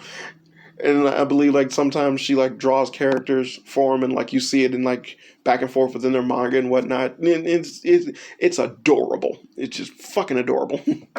Hunter x Hunter had a huge arc known as the Chimera Ant arc, where the... Alright, full disclosure, Chimera Ant arc is one of the stupidest fucking things ever. Especially considering, let's dial it fucking back, that the main antagonist in the Chimera Ant arc is Cell from Dragon Ball Z. Everything about him is a copy of Cell from Dragon Ball Z. And it is just retarded. Even to the point where all he wants is a challenge because he's just amazing at everything. So he plays different games against people, and it's not until he just can't beat this girl that's blind, where it's like she just can't be beat, but she's blind, and it's like, oh man, I just gotta keep playing with her. But his main thing is that if he ever beats her, he's gonna fucking kill her. Really stupid. So stupid. But essentially, yeah, he's so perfect at everything that he can never lose. So he doesn't have to really try at anything. He has a tail with an injection tip at the end of it. He's made up of different cells of different people and DNA fragments of different strong people and whatnot. And then he just comes out the gate immediately powerful and so fucking disgusting. Just like the plagiarism is horrible. Oh my god. The fate of the entire world is at stake. Longtime supporting characters die, actual atomic bombs go off, and it's known that if the main characters fail to stop the villains, then the world may very well be over for humans. Then, when that arc concludes, we get a much smaller scale story about one of the major characters trying to heal his friend in the aftermath of the Chimera Ant arc. And some fans love that arc way more than the previous arc, feeling the Chimera Ant story was just too bloated and not personal enough. But, Hunter x Hunter is kind of a weird deconstructionist take on shonen anime. It is to shonen anime what Game of Thrones is to fantasy novels. It intentionally plays with the conventions of the genre and audience's expectations, challenging the norms in order to create something new. So let's... Okay, first of all, he's completely wrong about the Game of Thrones things. Game of Thrones is essentially the opposite of fucking Lord of the Rings. Generally, that is how George R. R. Martin went about doing that. He loved Lord of the Rings so much that he was like, he wanted to make a series that essentially was just the fucking opposite of it. And it was incredibly powerful and impactful in its deliverance of doing that. That's generally the core element of Game of Thrones, is that it just functions that way. It's the opposite of Lord of the Rings. But Hunter x Hunter is not a deconstruction of the shonen anime genre. In fact, if anything, it caters on stealing from way too many fucking elements of other prominent and famous known shonen at the time from when its inception. Everything is fucking stolen. Like, it's not a different conventional way of looking at shonen. It is just taking stolen elements and then implementing it behind a main character who essentially just never gives up. Period. So you introduce or create random situations or events or anything like that, and then you just have a main character who just tells himself, no matter what, I'm never going to give up. I'm going to be a part of this, and you can't stop me even if you want to, because I never give up. Period. That is it. Now, why he would be incredibly wrong in the aspect of essentially gauging this connected to Dragon Ball Z is one clear-cut fucking standard that essentially he just happened to overlook. Hunter x Hunter is not about characters fighting to get stronger. That is not the core element of the show. That is never apparent within the show. That is never a problem within the show. That is never a concept that has ever been brought up, ever. Even the initial idea behind getting your hunter license doesn't even involve you getting fucking stronger. All of it, everything that's presented to you, does not fit the motif of Dragon Ball Z. So many elements are stolen and copied from Dragon Ball Z. Sure, definitely, but no.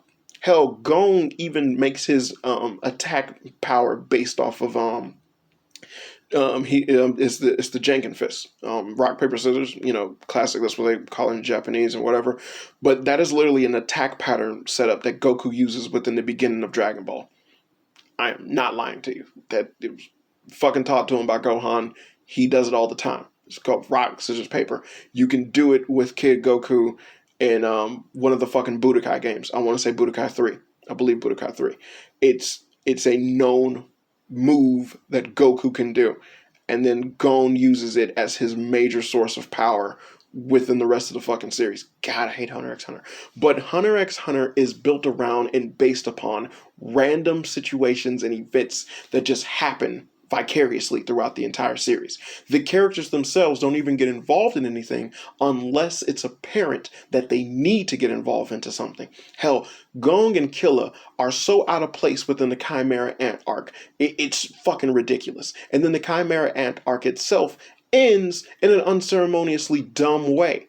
Hell, a nuclear bomb goes off that has a poison added to it that was let off that it didn't even need to be let off, when an entire country was getting overrun by ants eating and killing people, but essentially the hunters themselves weren't allowed to go into unless they broke the law to get into, and they did. But even though that they did break the law, it didn't really fucking matter because they cleaned up everything anyway. But why would you bring Gong and Killa in this mission that essentially they're not supposed to be a part of? They're too weak to even handle, and it subsequently just kind of hurried up and rushed every fucking thing. He's glossing over the fact that Gong was able to finish or progress the story the way that he did because the motherfucker did a transformation, an impossible transformation, not something that was built up or actually hinted upon throughout the entire series through well fucking writing. No.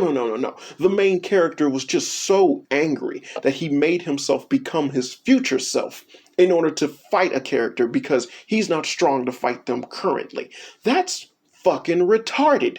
And then you have your next arc just involve the fact that the backlash from doing something like that made this motherfucker just up on death's door.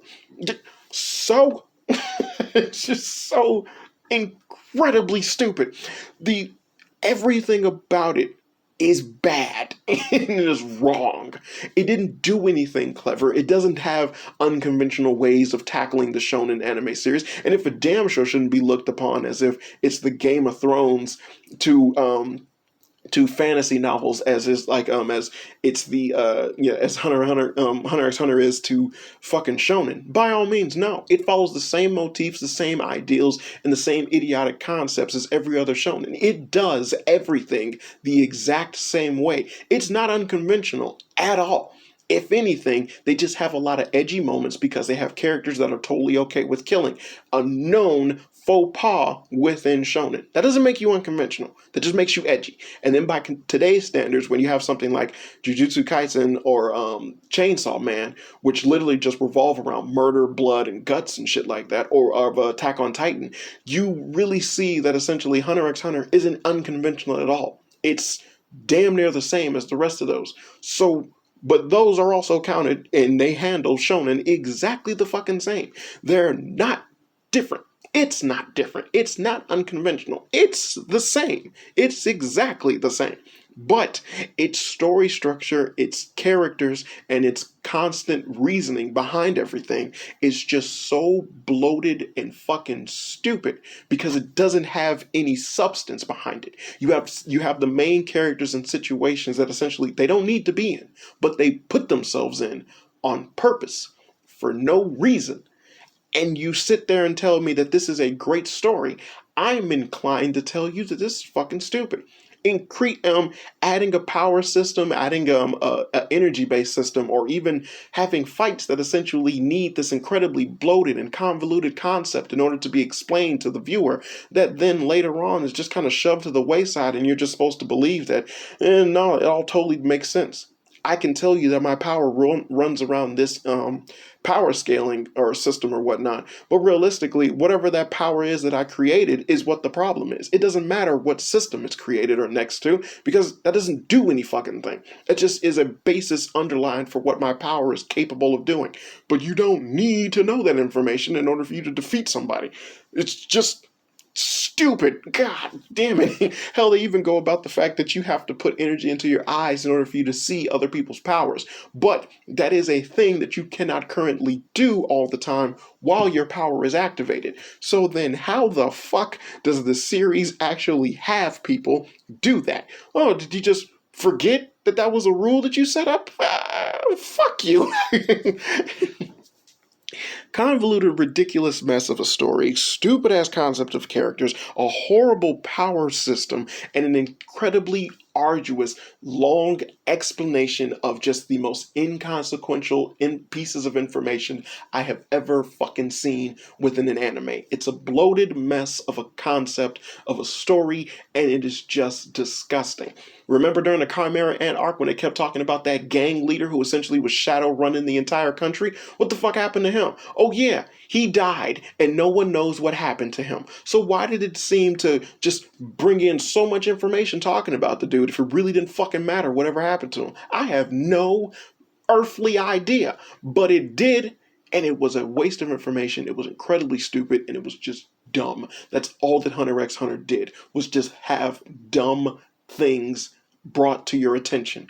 It was bloated, and just all over the place. Remember the different battle system that they had when they went inside the video game?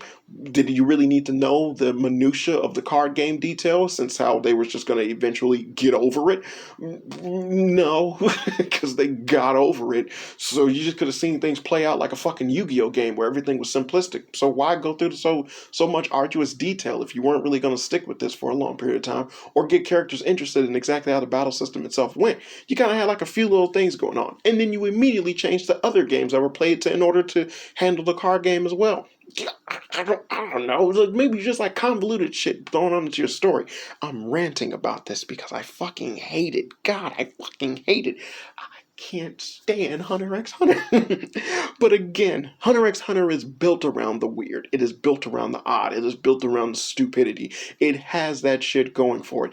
As much as it contradicts and it has so many fucking plot holes and whatnot, I cannot argue with the fact that what the story initially comes out the gate doing is being weird.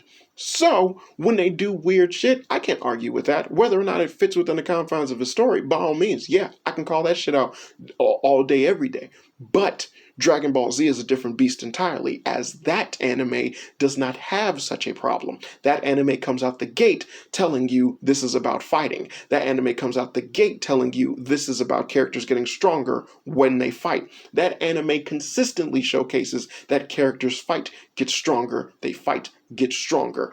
Rinse, repeat, cash the motherfucking check. There is nothing wrong with Dragon Ball Z's overall development and story structure being the way that it is, because that's how the story is presented to the audience. It does not need to have a change in formula in order for it to be considered good. Having escalation be a problem would only make sense if the escalation itself is a problem to the story. Much like Gong all of a sudden getting a power boost out of fucking nowhere because he decides to defy the laws of just anything. Oh my goodness. But, oh no. You can't have Gohan, you want to sit there and marginalize the fact that Cell wants to destroy the whole world. Oh, but when the Chimera Ants were trying to do... No. But this is just because of the fact that what happens after the Chimera Ants was a downplay of everything that was going on. Well, maybe it's because of the fact that the characters that were in the Chimera Ant arc, the main characters, shouldn't have been in the Chimera Ant arc because they had no purpose for being in the Chimera Ant arc. Well, Gong was doing that because of Kite. Just because Gong wanted to do what he did for Kite should not have been a justification for these grown adults who were experienced hunters to allow this kid who barely had a concept of his power and for damn sure didn't deserve to be in this situation in the first place to come along in said situation in the first place rather than get another experienced hunter who would have done well. Fuck that. Fuck that. Get out of here. Oh, but when I told him to think of me like the girl who did that to Kite, his kid almost killed me. Get the fuck out of here. It's like, oh, I'm sorry. I thought you were there. I was about to kill you. Like that. No. You're an experienced hunter and this is a little kid. Why the hell would you... So stupid. So stupid. You're telling me you never faced a threat like this kid ever before in your entire life? Never came across something that bad. Get the fuck out of here. Oh, it's so bad. I hate it so much. Oh my goodness. But no, Hunter x Hunter did that right. Dragon Ball Z did it wrong. Yeah, no. I understand. I totally understand. Not because you're just completely biased in how you understand and take in storytelling. I can't get mad at someone who sits there and go, Hunter x Hunter is their favorite anime of all time. If that's your favorite, that's your favorite. I can't argue with that. But what I can't argue with is the fact that it's like, are you aware of all the problems that exist within this series? Oh yeah. Same thing as if would someone say something to me about Dragon Ball Z. Love Dragon Ball Z. It's not my favorite anime, but I understand and I recognize the fact that Dragon Ball Z is the greatest anime of all time. My favorite anime is Golden Boy, but Dragon Ball Z, nothing beats that in popularity or in worldwide acclaim. Nothing. Not even Neon Genesis Evangelion got that big. Dragon Ball Z is my God. But it's not like it got there by luck. If you was to sit there and compare and contrast Hunter x Hunter next to Dragon Ball Z, by all means, Hunter x Hunter will fall short in the grand scheme of everything that's going on. Do you remember what the fuck the Chimera Ants' purpose was? Not really. They didn't they weren't about nothing. They were just doing what they were doing because they were ants and they were supposed to take over.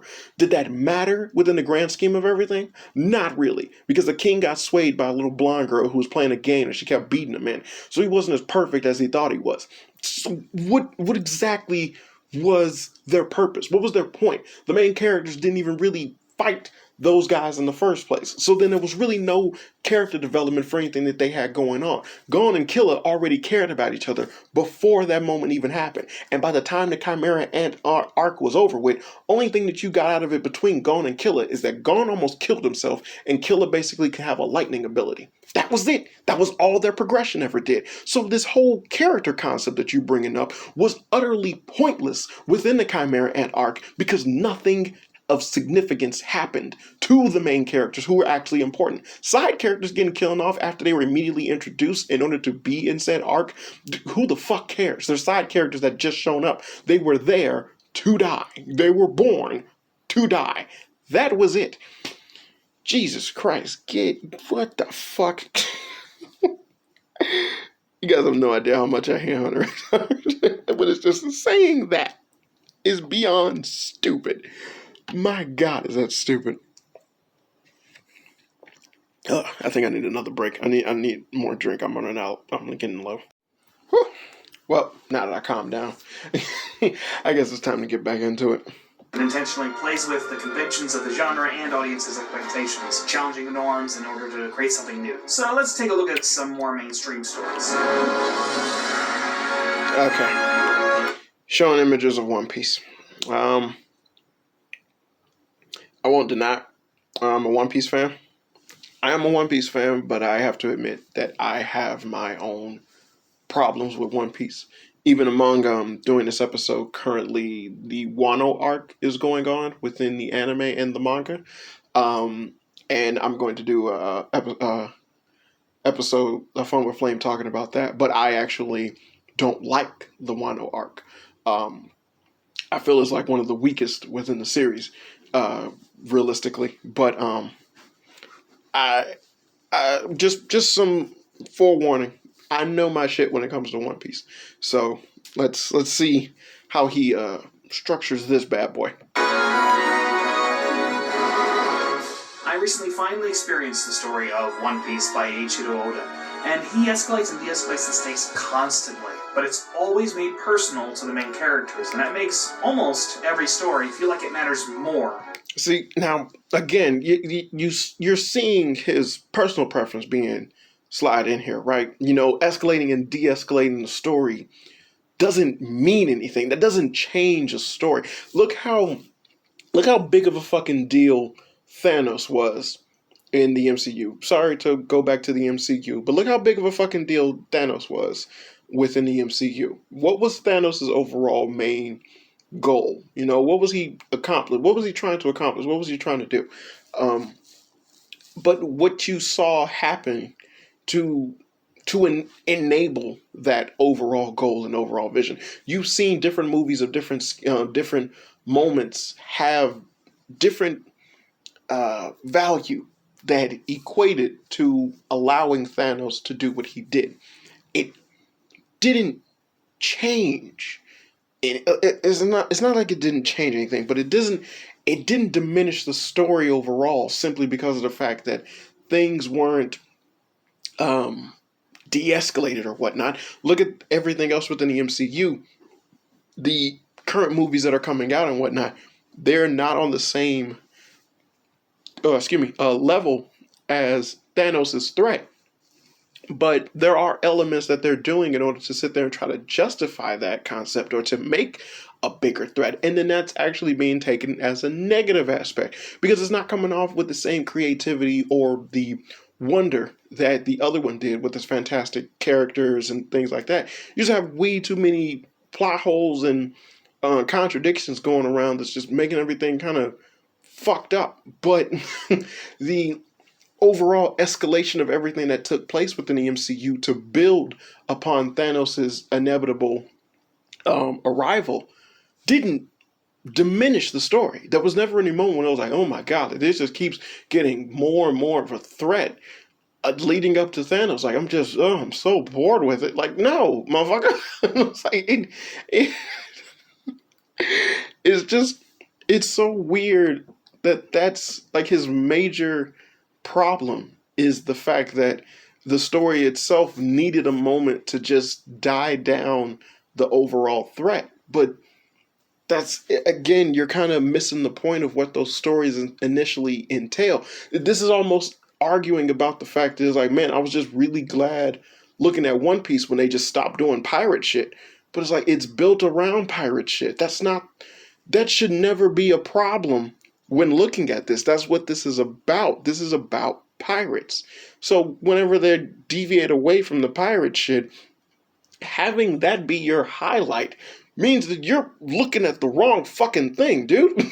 So with One Piece saying like the escalation and de-escalation were perfectly done and whatnot, and it's like, yeah, dude, that's fine, but that was never apparent within the. I never looked at that in the series and was like, yo, that was something that desperately needed to happen while we finished this moment. It needed to just die back. You needed to dial it back in order for this to make any fucking sense or to be coherent of a story or to even matter to me at what the fuck was going on. No, it doesn't really fucking matter. If the story is well structured, well built, the characters are likable, entertaining, and they're fun, and it's fantastic, then the story can do whatever the fuck it wants as long as it does it well. Whether it just constantly keeps up in the ante, or if it starts to die it down over and over and over again over a long period of time, it doesn't fucking matter. It's just how well the story is able to progress and convey this information to the person that's watching it. It doesn't need to sit there and be contrived and go, well, I'm escalating things too much, I need to die it back down. No, if your story requires you to escalate shit to its inevitable conclusion, escalate it until its inevitable conclusion. That's not anything that's going to deter anyone from looking at it. If it's a bad story, then it's a bad story. If people don't like it, then people don't like it. But if you want your shit to reach this height, then it by all means should reach that height. You should never feel compelled to sit there and go, well, you can't just have it rising constantly without any fall in action. No! You can do whatever the fuck you want. It's your goddamn story. So it's just to have this cookie cutter mindset towards this shit to where it was like, well, you can't really appreciate all this action unless you have these moments when the characters are allowed to sit down and really talk about their feelings. Get the fuck out of here. It's like, that's not real. That's not a thing. It doesn't have to be that way. How unconventional would it be for a martial art movie to just revolve around martial arts? Oh my god, something the Chinese have never fucking considered, considering that most of their movies take 30 fucking minutes before it actually even opens up with actual action. And generally now they're so ridiculous of stories that they just have this overall convoluted thing that's based upon some ancient Chinese story with way too much dependent on wire work and things like that. And then you have a movie like Raid 2, which essentially blew the doors off of all martial art movies, and it had 12 fight scenes, which is unheard of even by today's standards of martial art movies. It has over 12 fucking fight scenes. Each of them are fantastically choreographed. The story is simple as shit. It has been done before, and it is not new or anything like that. But the characters, the fights, and the overall concept is just so well put together that it is a movie that I literally watch over and over again whenever I can. Like, I don't just like every day I wake up like, oh, it's Raid 2 time. But I mean, like, I don't mind looking at Raid 2 whenever, wherever. But there are plenty of fucking martial art movies that I have that I'm like, oh, get the fuck out of here. I don't want to see this. Take, for example, the fame of Bruce Lee. Bruce Lee did not do that many movies, but his movies are so well done that people enjoy watching the motherfuckers over and over again because they're fantastic movies. It doesn't matter the fact that it just keeps up in the ante when it gets to the fight, or you keep up in the ante when it gets to the action and everything. No, that's what it's built around. I'm watching a martial art film. I do not need to see the threat of politics within a martial art film that is not based around the threat of politics. It's so. I keep giving these examples, but essentially I am annoyed with the fact that he is having this bar being set to where it needs to de-escalate things in order for you to appreciate the escalation. That's not true at all. That has never been true. I mean, even with the story structure of Dragon Ball Z, think of exactly how that story itself is based around, or essentially how that story itself is done. The threat of Frieza and what Frieza was capable of doing is immediately presented to you when Krillin tells you what power he felt from Frieza. But how they handle the threat of Frieza and then the inevitable death of Frieza is so fantastically done. There is just nothing but a rise in action until they finally get to Frieza. And then when they do get to Frieza, there is a short, small burst of peace up until another calamity happens that requires the character's attention. And whether or not they spend a bunch of years or whatever to prepare for said threat, it doesn't matter because the story is built around these characters fighting. Much like the fact that once Trunks shows up and tells everybody about what's going to happen in the future, they have 3 years to prepare. We do not see the 3 years that they spend preparing for the androids to attack. We immediately get when the 3 years are up until they see the androids, letting you know that should be a solid reference as to exactly what the fuck you're dealing with in the series. This is going from point A to point B because it's supposed to. The series is built around this. You were told they prepared for the androids to attack. They're going to spend this time training, and then they train, and now the androids are attacking. Now they got to do something about it. And all of this is just nothing but rise in action towards the inevitable conclusion with Cell. That's how it's structured. That's what it's about. That's why we're seeing this, because that's all that's important. If you're talking about something like One Piece, which has different moments and focal points and whatnot, it's about the journey. One Piece is literally a journey story. It is about the journey to its inevitable conclusion. It has a goalpost. There is when Luffy gets One Piece, it's all over. It's the same thing for Naruto with Naruto becoming Hokage. That's why a lot of people don't look at Boruto, because the goalpost has already been met. Once you got to the end of it, that was really it for the fucking story. It doesn't matter what else you add to it. It's fucking over. I got to the goalpost. That was him becoming Hokage. And with One Piece, it's Luffy getting the One Piece. So once the journey is over with for this character that I care about, that's it. That's all. I don't give a damn what else you do, motherfucker. So it's idiotic to sit there and hold these things on the same standard when they're just so different. Like, they're just so different. There are some elements within the series itself that are similar to others. One Piece has transformations, Naruto has transformations, Hunter x Hunter has transformations, but the core concept of what the series is about is so vastly different among each series. And there's certain things where it's like there's grave similarities and shit like that, but it doesn't change that the core concept of what you got going on is so vastly different. And it speaks volumes for what the story needs to be in order for it to be a very well structured story, or a very well structured shonen at that. And it's like, again, so many misconceptions when people dealing with Dragon Ball Z and comparing it to other shonens, when Dragon Ball Z was the front runner and essentially the rest of them are copying the front runner without understanding what the fuck it is that they're copying. All right. Eiichiro Oda, and he escalates and de-escalates the stakes constantly, but it's always made personal to the main characters, and that makes almost every story feel like it matters more to the audience. And in this show's case, what I would say is that arc with the most grand scale thus far was also the most personal one for its main character, all about him trying and failing to save his older brother. Something very personal that changes the character's outlook from that point on. It's also easily considered to have many of the best moments of the entire series, according to fans. The second biggest arc, the Dressrosa arc, is nowhere near as popular, as far as I can tell. And in what seems to be a consistent pattern, it also happens to be an arc that's filled with a much larger cast of characters who have personal stakes in the story, but aren't as well known to the audience themselves. It's not a bad story, however, even with the main characters sidelined a bit. Oda made sure to make it personal enough to keep people invested. Unfortunately, One Piece's contemporaries didn't handle their own stories quite as well. Now, Just showing a fucking ad right now. But now the thing about what he just said for One Piece.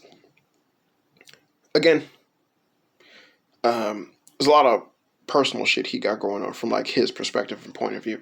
From what you can tell about the Dressrosa arc, I believe at that point in time it wasn't really concluded or anything like that. So, now being where I am, or where One Piece is right now, yes, the Dressrosa arc was not that big of a deal. I didn't really care for the arc itself. I mean, it was literally a copy of the Alabasta arc, in my personal opinion. It's the same issue that I have with Wano. It's just literally doing the exact same thing all over again. But going into essentially his overall assessment in terms of the stakes, or that being a major factor that just needs to be apparent within the story at all points or at all times. No, why? I'm getting the feeling that essentially he's viewing these Eastern stories that have these elongated stories and concepts and character development arcs, like these things are done differently than the Western uh, normal stories, concepts, and arcs and things like that. And because of that, there's always these huge uh, misconceptions that a lot of people have with the story structure. I believe, like, even the overall hero's journey that the Eastern storytelling is really based around is not the typical. Well, not the hero's journey, but the story. The story structure diagram. What is it? The rising action, falling action, climax type deal that we have in the West. It's actually different, literature wise and story wise, in the East, where it's actually a circle, where it's more, where again it focuses more on the journey rather than the actual overall destination. It's generally based off of the Journey to the West story, which is one of the biggest influences within all Eastern literature. Literally, Dragon Ball Z is based off of the Journey to the West story. Goku is the Japanese version for, his name is Son Goku, which is the Japanese of Su Wukong, who is the Monkey King. So that's why Goku's name means literally Monkey King. The power pole and shit like that. The Dragon Balls are essentially, there's these magical pearls that are in the Journey to the West story and things like that. But I digress. But the Journey to the West, literally, if you were to explain the story to someone in a simplistic manner, it would be, there is a demon known as the Monkey King who was sealed up. He was released by a priest who then went with him onto a journey, and they picked up 3 other demons, and they traveled the sutras from Asia to India to allow them to understand the Buddhist teachings. And afterwards, when they completed their journey, then the demons were taught, and also the guardians of the priest who were holding the sutras, and to protect him from other demons that might try to do him harm. And they complete their mission. They bring the sutras to India, and upon completing it, Buddha grants them all godlyhood and turns them all into Buddhas. And then the end. That's the end of the story. Sounds really simplistic. I know I'm really kind of botching it even on the summary, but the Journey to the West story is long, it is incredibly arduous, and it is so fucking packed with so much shit because that's what it revolves around. It is about the story. I mean, it is about the journey and the characters. That's what it's always about. Namaka is a huge fucking thing in the confines of Eastern writing. It is a big deal within shonen. Another common misconception is that that's a major thing thrown around within One Piece, but they actually don't say Namaka as much as you might think, nor do they use that as like a power system like a lot of other shonens do as well, where they essentially just, oh my god, my friends are in trouble, power up. That never happens in One Piece, but people like to claim that it does, but it actually happens in other shonen. Weird. It's very weird that they do that. It was like it has a bad reputation when it shouldn't in that regard. But the it's like I'm not gonna argue that the arc when they tried to save Ace, the Pirate War arc, versus the Dressrosa arc was like lesser in value or anything like that, because they're it is not really the case with me for One Piece. I mean, yes, I know I already said like, yeah, I'm gonna talk about Wano being like one of the weakest arcs that they have, but in One Piece, one of my favorite arcs, which is a arc that doesn't really have as much stakes as the Pirate War that they did, was Impel Down, and it brought in a slew of characters that essentially were villains meeting with the main character, and it actually lacked the prominent cast that is involved with Luffy at that point. A lot of people in his crew, they were all separated. The Amazon Lily arc is one of my favorites because I love the character Boa Hancock. Everything that involves Boa Hancock, I love. One of my favorite female anime characters of all time. Um, but there again, it's a preference. Like I said, I have an issue with Wano. Wano has been greatly announced as possibly one of the best One Piece arcs that has happened within a long period of time. Even the anime switched up animation, which made people love and appreciate the Wano arc even far more. And then you have the whole Cake arc, which essentially was taken to new heights in terms of talking about and reevaluating a lot of different characters and introducing a lot of new characters and new problems within the One Piece world as well.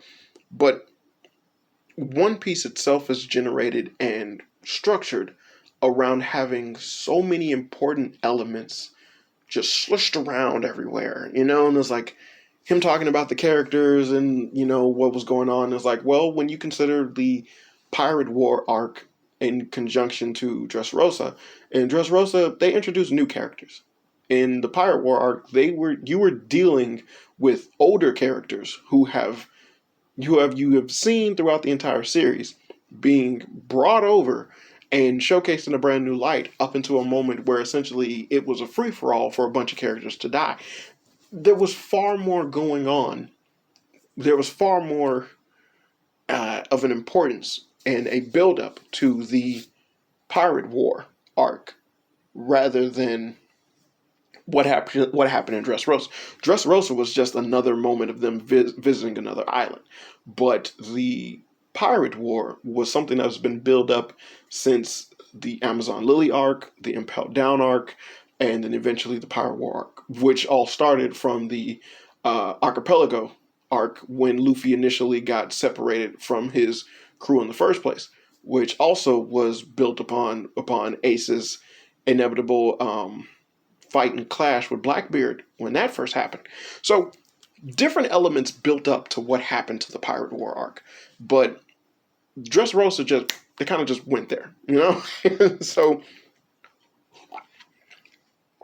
I don't agree with holding it to that standard. I do, it's like I'm not going to argue the fact that it's like, hey, if one's weaker than the other, but yes, but look at why one is weaker than the other. One Piece itself has constantly had a notion of building up shit. I mean, even the Dressrosa arc built up to the idea and the concept of Mingo. You had the Punk Hazard arc. You had the inclusion of different people who worked under Mingo coming up and talking to them before they went to Dressrosa. This is a common theme within One Piece. This is how its stories have been structured for a long fucking period of time. I mean, look at how when they first come to the Grand Line is the start off to the inevitable Alabasta conclusion, where the first people that they meet is Vivi working undercover for Baroque Works. And that leads all the way up to them going into Alabaster. They go through so much shit before they get to Alabaster. My God. But that's how they structure their stories. So it's not really a matter of, for me personally, the arcs themselves don't really have a, this one was far more impactful because of this, or this one's far more impactful because of that. No, because they have a slow build and grind for everything within all of One Piece. You have multiple moments when they talked about Wano, when they went to Thriller Bark, and it was like they brought up Wano in Thriller Bark, and that was all the way before they even came to the fucking New World. So it's just, that has never been something that I hold against One Piece. What I do hold against One Piece is essentially its copycatic nature, its constant contradictions that happen within the story multiple times, where they just, for a cheap joke, they kind of do things that are like really contradictions to how the story itself progresses and whatnot. Just weird little shit happens within One Piece. It's kind of like, but writing wise, it is far stronger than so much other shonen out there, because it has had such a tight, close to the chest type of writing. But yeah, I'm not really arguing against the point that he made, but what I am doing is essentially defending the fact that there's way too much going on within One Piece, and it's way too well structured that essentially these problems arc wise are, well, the problems that he identified, but within those two arcs are things that are just like really kind of, well, this arc is better. Well, this arc seems like it was better than this arc, then compared to that one. It's like there's a hell of a lot more going on, because that's how One Piece was built, if that makes any sense. But let me just keep going. Okay, fuck. He brought out the granddaddy of all bitchery, which is Naruto. I do not like Naruto. Say it isn't so, Daniel. Say it isn't so. I will admit, I watched Naruto, read it. I watched and read Naruto. And by the time Naruto got to the end, I was at a point of just going, I just want this shit to finish. Because it was a ridiculous mess that just got worse as time went on. And then upon further thinking back to Naruto, there's just so many contradictions and so many fucking problems within this series that it's just hard to ignore. But let's see what he has to say about Naruto. If it's praise, then I'm gonna have an issue. I'm gonna have a big time fucking issue.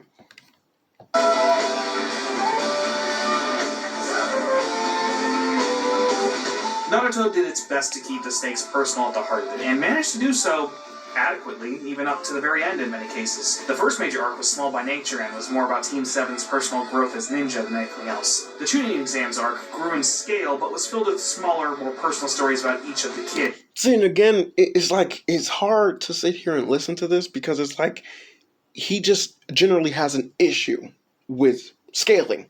Like, I don't, like, that is weird, And it's like, oh, like, because this was such a big fucking problem, it's not that important to me, because I didn't care. But when it was small, I kind of cared more. But it's like, that's you, dude. That's you. That's your significance. This is the equivalent of essentially criticizing a director who doesn't do action movies. And it's like, he doesn't do action movies, but I would really like to see him tackle an action movie. I don't do action movies. But wouldn't it be interesting if you tried? I don't do action movies, It's like, so, it's like, what? God damn it. It's just so weird that just like, you don't understand the fact that it's it's odd of you to want something out of something that is not giving it to you. You want different. You want it to be different than what it is, but you're not criticizing the actual problems or the constant cliches or the major problems that pop up within shonen, or the huge similarities that pop up within these shows that are generally copying other things that would definitely set back any type of story structure to be progressive or different or more adventurous and whatnot. That's not what you're doing. It's just you're poking and talking about the fact that scaling happens. Like, oh, this was a big event, but this wasn't as big of it. But this was really big, but this wasn't that big. It doesn't fucking matter. It really doesn't fucking matter because it doesn't do anything to the overall structure of a shonen or the anime in general. So, god damn it, it's just so weird that he keeps doing this. It's that kept it consistently interesting as it went along. But the most memorable part of this entire arc was the moment Rock Lee fights Gaara, because you understand Rock Lee's personal struggles and you're rooting for him to do well. Based on this one moment, Rock Lee is an extremely popular character in Naruto, and all he had was that, basically. He didn't really do anything else for the entire series, but he still remained very popular. See, like him mentioning that, that's actually a glaring problem within all of Naruto, is that they introduce and throw away characters by the handful. Again, like he said, with Rock Lee doing what he did with Gaara, yes, that's very true. He really didn't do anything else up until the point of him fighting Kimimaro, and then even then he was saved by Gaara. And then after that, Rock Lee does nothing. He fought a clone of himself, and then he just witnesses Guy do the 8 gates at the end of the series. That's it. That's all Rock Lee did. That's all he accomplished. But like, why don't you talk about the problem of the fact that essentially Rock Lee represented the concept of hard work beating out overall genius? That was the major theme within Naruto. Something that essentially Naruto casted away in order to encumber the general concept that they were stealing from Dragon Ball Z, which was that these characters are just special from birth or the get-go, where like they just keep having these ultimate things added onto them in order to make them far more powerful and more and able to keep up with the villains that they were fighting at the time, without actually showing some general progression that actually mattered. No. Like things that essentially would contradict other things throughout the story. Naruto having a family that would love him and was beloved by the entire village. But upon their death, when they tried to save Naruto, then it was okay for the entire village to just treat him like shit, because that's totally what you would do when that happened. Well, the Nine-Tailed Fox killed all these things, but the Jinchuriki are known. You know what that is. You know that that's a separate issue entirely. You know that the Nine-Tailed Fox doesn't control the actions of this child, regardless of him being sealed up inside of him or not. You were friends with his fucking mother when she was a Jinchuriki. So why the hate now? Stupid. Why not talk about that? Why not talk about the fact that Sasuke literally does not train, yet he's able to leap huge fucking bounds in order for him to be able to keep up with everything else going on, simply because of the fact that he's able to switch out his eyes? How was that a justification of power or anything like that? Or the fact that literally the only character in this entire series that represents hard work is Rock Lee, and then immediately they get rid of him. And they do everything they can to get rid of him. Naruto doesn't even represent hard work. The motherfucker is a reincarnation of a god, and as well as he has an unlimited source of chakra feeding him energy constantly, he never really truly had to study or learn ninja the correct way. He could just forcibly do the shit anytime he wants to without any backlash. Why are these not the problems? Because this is the same issue that Hunter x Hunter had in terms of character. When you're trying to convey one thing but doing the exact opposite, and then you sit there and tell your audience, oh no, I'm totally cool as a good writer. Just fucking idiotic. But no, you're going to talk about the scaling of the different episodes and the threats they represent. That doesn't fucking matter, dude. Based on this one moment, Rock Lee is an extremely popular character in Naruto, and all he had was that, basically. He didn't really do anything else for the entire series, but he still remained very popular based on the strength of one moment that people were personally invested in. The series continues on from there, making sure every story is personally important to its main cast, and therefore the audience along the way. However, The scale kept getting bigger, and the cast kept growing, and eventually we ended up with a giant ninja war in order to save the world that has many very good moments, but is filled with so many side stories and extraneous characters that it begins to all run together, and the stakes get lost in the middle of all this, and eventually... What the fuck is he talking about? What stakes get lost? They're all fighting for one normal... They're all... Oh my god, you're making me defend Naruto. You have any idea how insulting that is to me? Jesus Christ. This is such a stupid-ass take. This is stupid. Let me explain to you why this is stupid. It's because Naruto led up to the Great Ninja War. So having all of these small moments encumber the Great Ninja War was totally necessary because that's what it was leading up to. What they did within those moments, yeah, by all means, they were stupid. You can argue about that all day long. But that doesn't change the fact that the story itself progressed into the Great Ninja War. It didn't diminish anything in the story because there was this giant war where the world was online. That's why everyone was together. It's because there was this giant war where the world was online. That's what the story got to. That's it. That's what you were given. So then you work from there.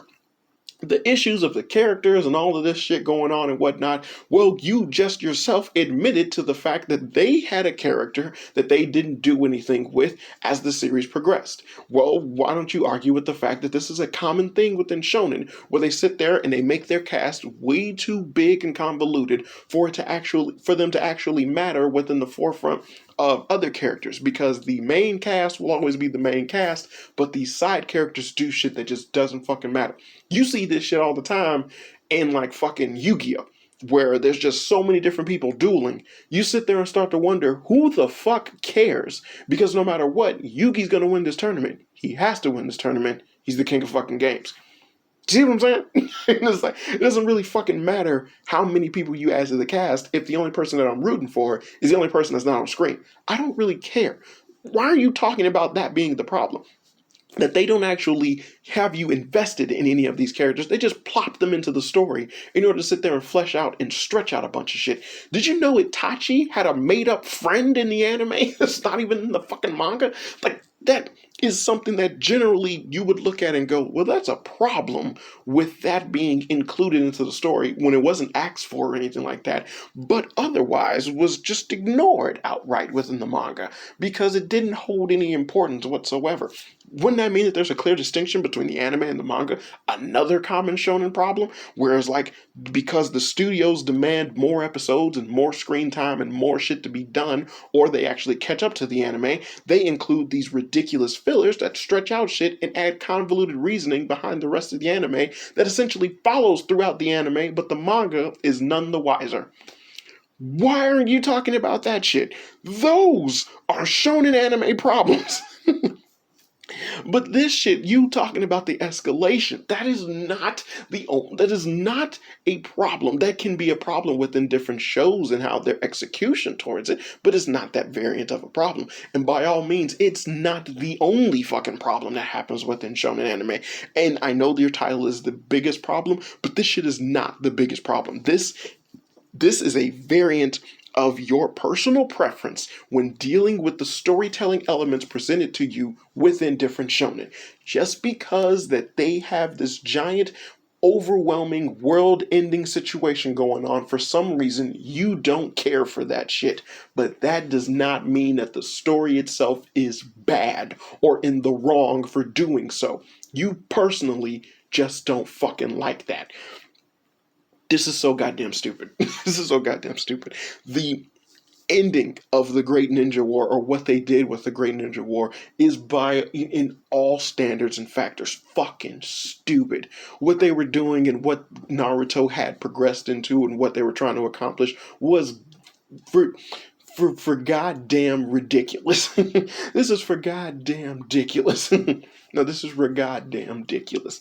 And it, by all means, and by all standards, yes, it was horrible. It made the story ridiculous. It was convoluted. It just bloated up and stretched out this end game that was just unnecessary within the grand scheme of everything that was going on, to the point where a lot of different situations and moments between Naruto actually doing something or going somewhere had characters pause to talk about their feelings or their emotions towards the hurt that was happening, which led into the final confrontation within the series.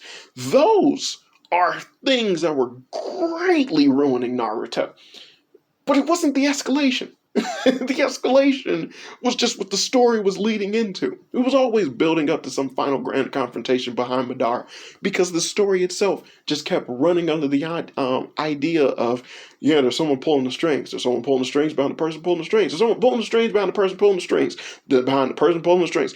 That's what the story was. It was stupid. So it inevitably ended on stupid.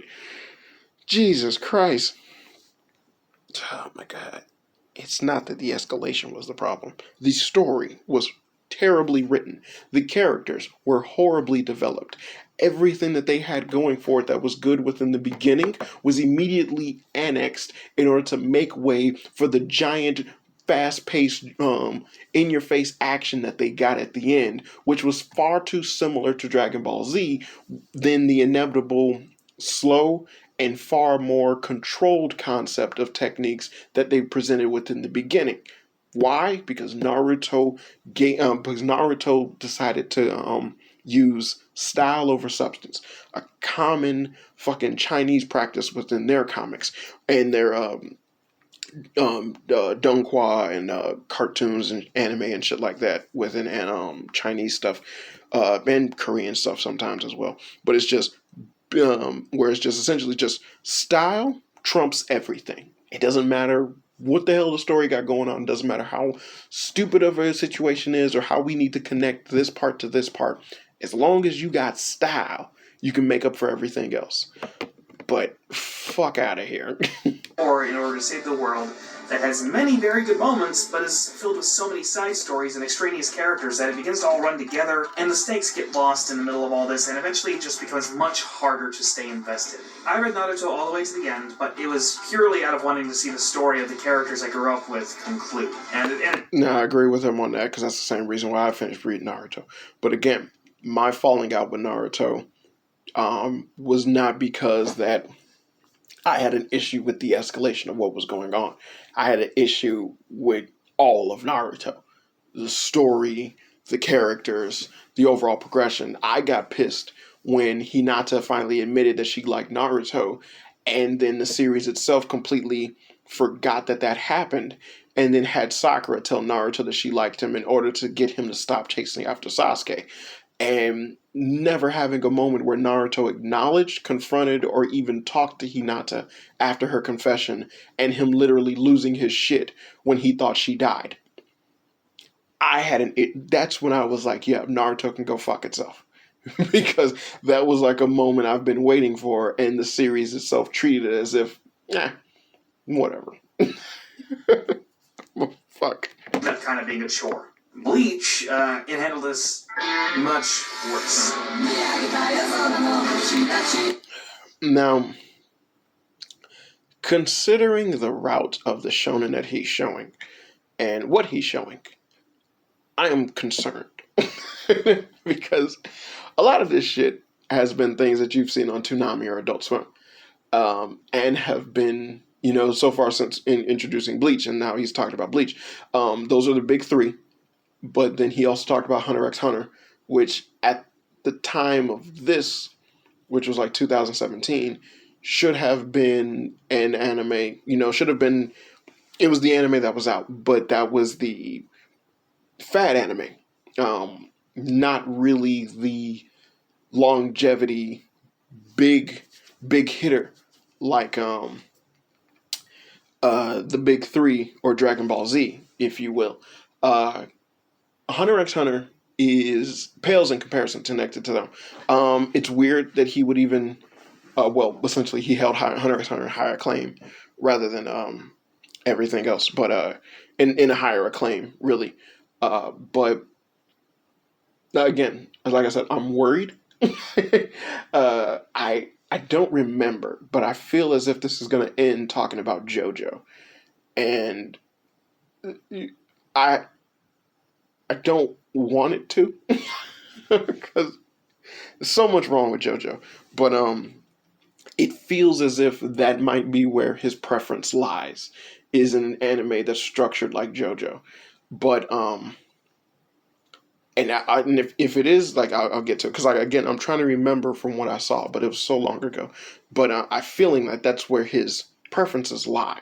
But essentially, the shonen that he's showcasing and he's talking about do they were the popular ones and whatnot, but they're all structured differently, you know, because essentially bringing up Bleach and not because I'm pretty sure he's not going to.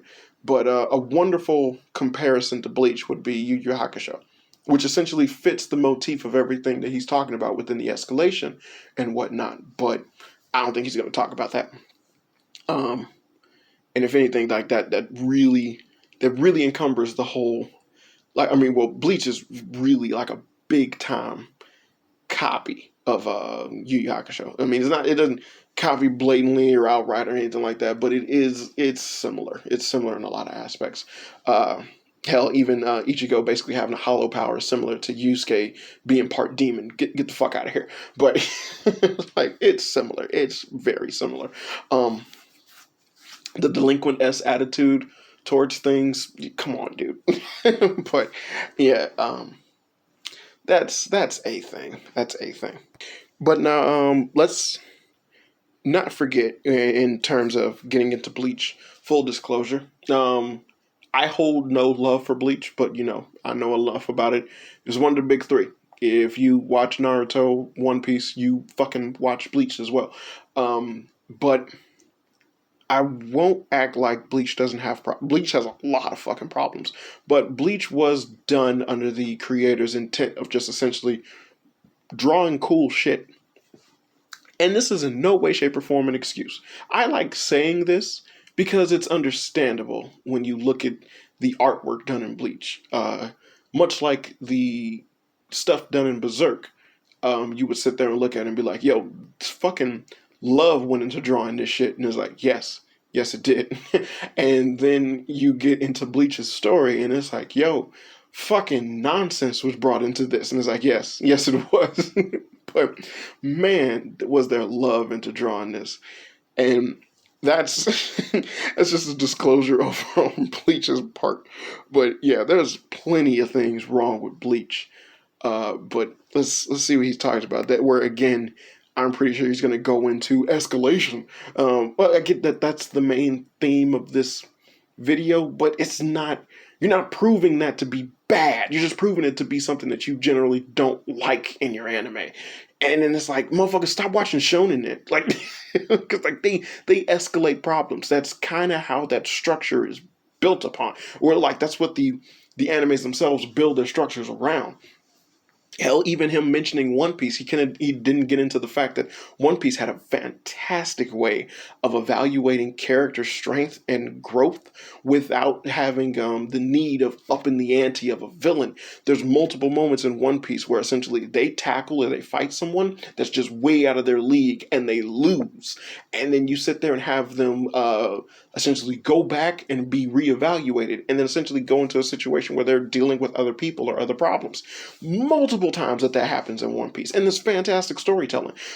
Zoro losing the Hawkeye Mihawk, the guy that he's aiming to beat by the end of the series. And when you think back to the fact that Zoro met Mihawk early on within the series, and considering Mihawk's power scale, or what he's classified as, and where he fits within the world of One Piece, it just makes you go, there was no way in hell Zoro of that time could defeat him. But it urged you more throughout learning more and more what Hawkeye was capable of to see Zoro's progression, and it has you go, damn, I don't think he's going to be able to beat this guy, or damn, I can't wait for him to fight this guy and see if he can beat this guy. That's fucking awesome.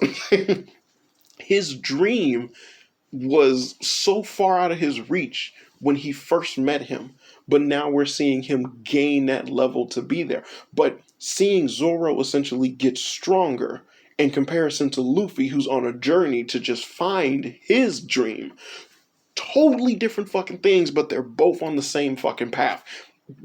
Beautiful storytelling, beautiful way of having that concept. Having multiple moments when like Luffy and Robin ran into Akijo, the fucking admiral, and he froze their ass and thought he killed them, like he just left after he froze them, and then basically they was out, they was gone. Then you also have them running in with Bartholomew Kuma, who just like decimated the entire fucking crew. You have these moments that it didn't tone down or lessen anything in terms of escalation, because it kept it apparent that, hey, there's motherfuckers out there that can generally do dirt that these characters are not ready for, but they're traveling in a world where you can just stumble upon them at any fucking time. Hell, they even met people who essentially were the celestial dragons, who were weak as shit, but touching them is a fucking sin to where you get a goddamn Buster Call. You see what I'm saying? It's like, if you don't know what Buster Call is, like, watch One Piece. But you see what I'm saying, like, in terms of One Piece structured shit fantastically, because it has such a well-knit story, and the overall catharsis of power of escalation doesn't really fit within that world or within that confine, because there's never really an escalation problem. There's just this overwhelming threat of anything can happen at any point in time, and the series itself has that happen multiple times. You have Don Krieg, a motherfucker who essentially was starving, about to take over a fucking floating restaurant ship, and then immediately get attacked by the world's strongest swordsman. Who the fuck thought that was going to happen? One of the moments in which they try to get into the Grand Line, they cross the calm belt, and then giant sea kings appear out of nowhere, and their ship is so tiny compared to those motherfuckers, and it's like, you don't do that because of how dangerous it is to cross the calm belt with these sea kings being such a threat. And that just lets you even further know, like, these giant beasts live in the ocean, and it's like, what? So just, you have that structure within One Piece, but I'm now gushing over One Piece, but let's really got to talk about Bleach. I swear to God, this ends with JoJo. I swear to God, man. Tite Kubo, which apparently that's pronounced that way, I don't know why. Tite Kubo seems to understand the need to de-escalate when the story gets too big, and did so multiple times, but unfortunately didn't seem to get the memo when it came to personal stakes. Thing is, he handled this wonderfully in his first major arc, the, let's just call it the Save Rukia arc. It was all about a group of teenagers trying to save their friend from being executed. That was always at the heart of the story as well. See, again, it's like listening to him, it's like, yo, dude, like, oh my God. It's like his personal preference of it being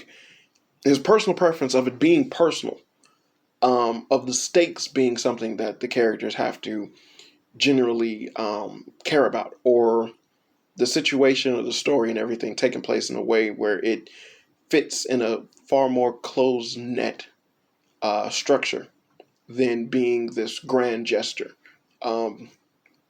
It's like he can't accept it being a grand gesture. It has to be personal. I don't understand this logic. I really don't.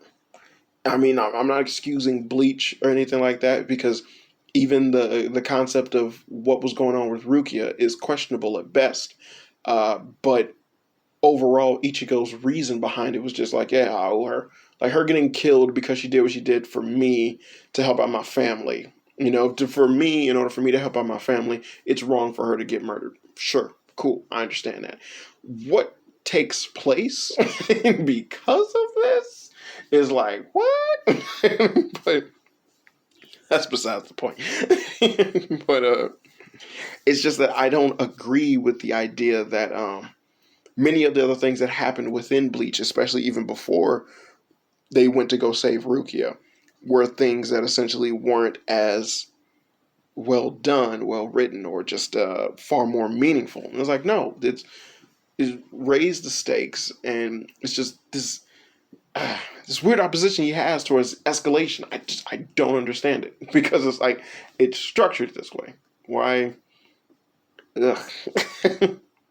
Well, it's the personal growth of all these teens that you've come to know and love. After that, however, Kubo played lip service to the need for personal stakes without really seeming to understand what made his first big story work so well. In his next big arc, all he did was basically create the exact same situation, except with a lot more distractions from the personal goal, and introducing way more characters, and in doing so making it harder for the audience to care about what's happening. The story lost focus, and the majority of Bleach's audience lost interest, leading it to be prematurely cancelled.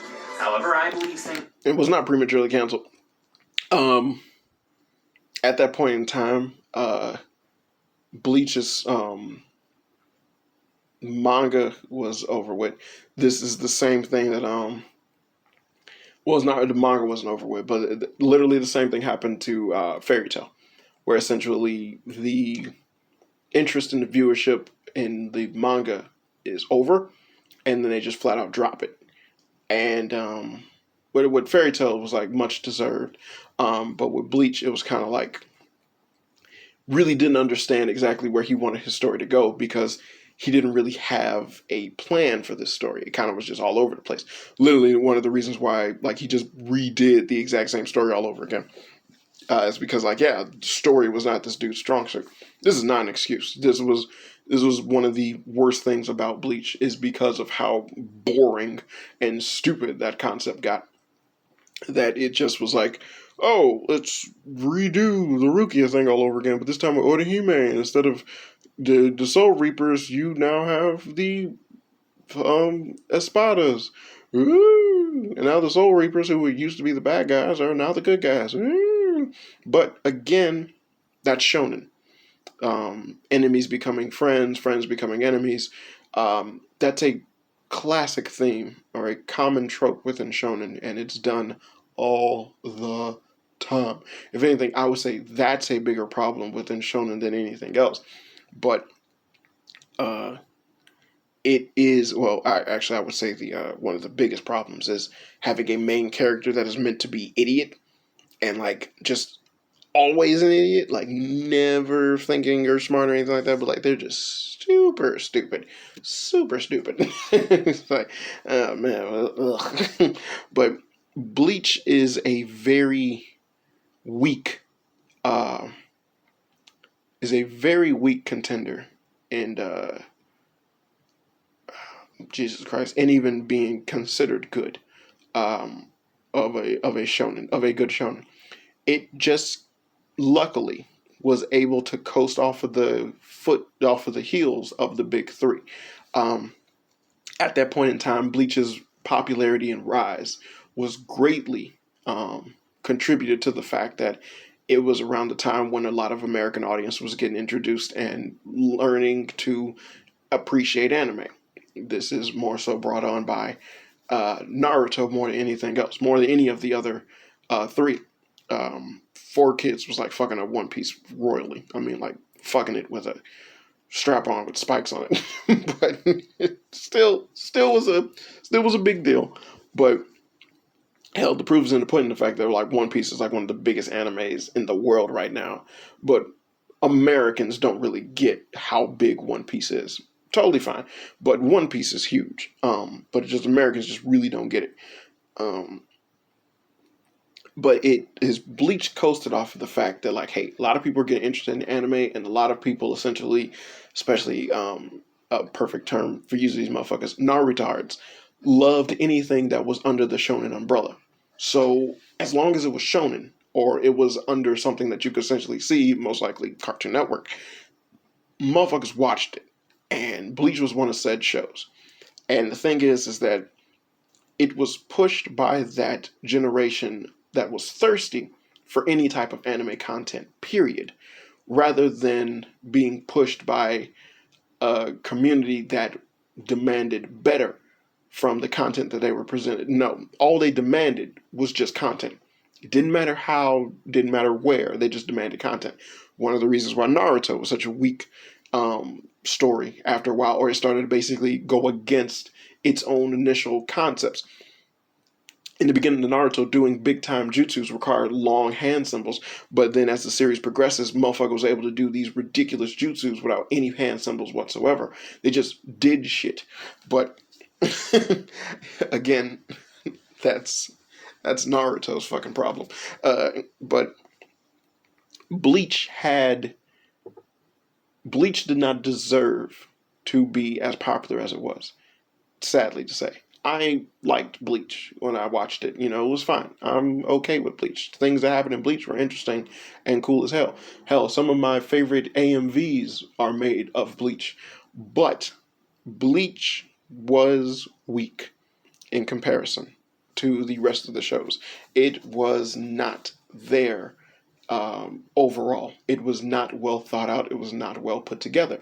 You can basically get that from just an overview of the fucking story, where the initial beginning of Bleach is totally different from what it eventually became. And hell, we're about to get a a final arc to Bleach soon, I guess, where it's going to finally play what the manga ended on.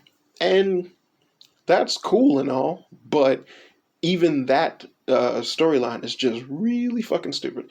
If you read the manga, where it's just kind of just lazily tries to end everything in just the most abysmal way possible. But what am I getting at here?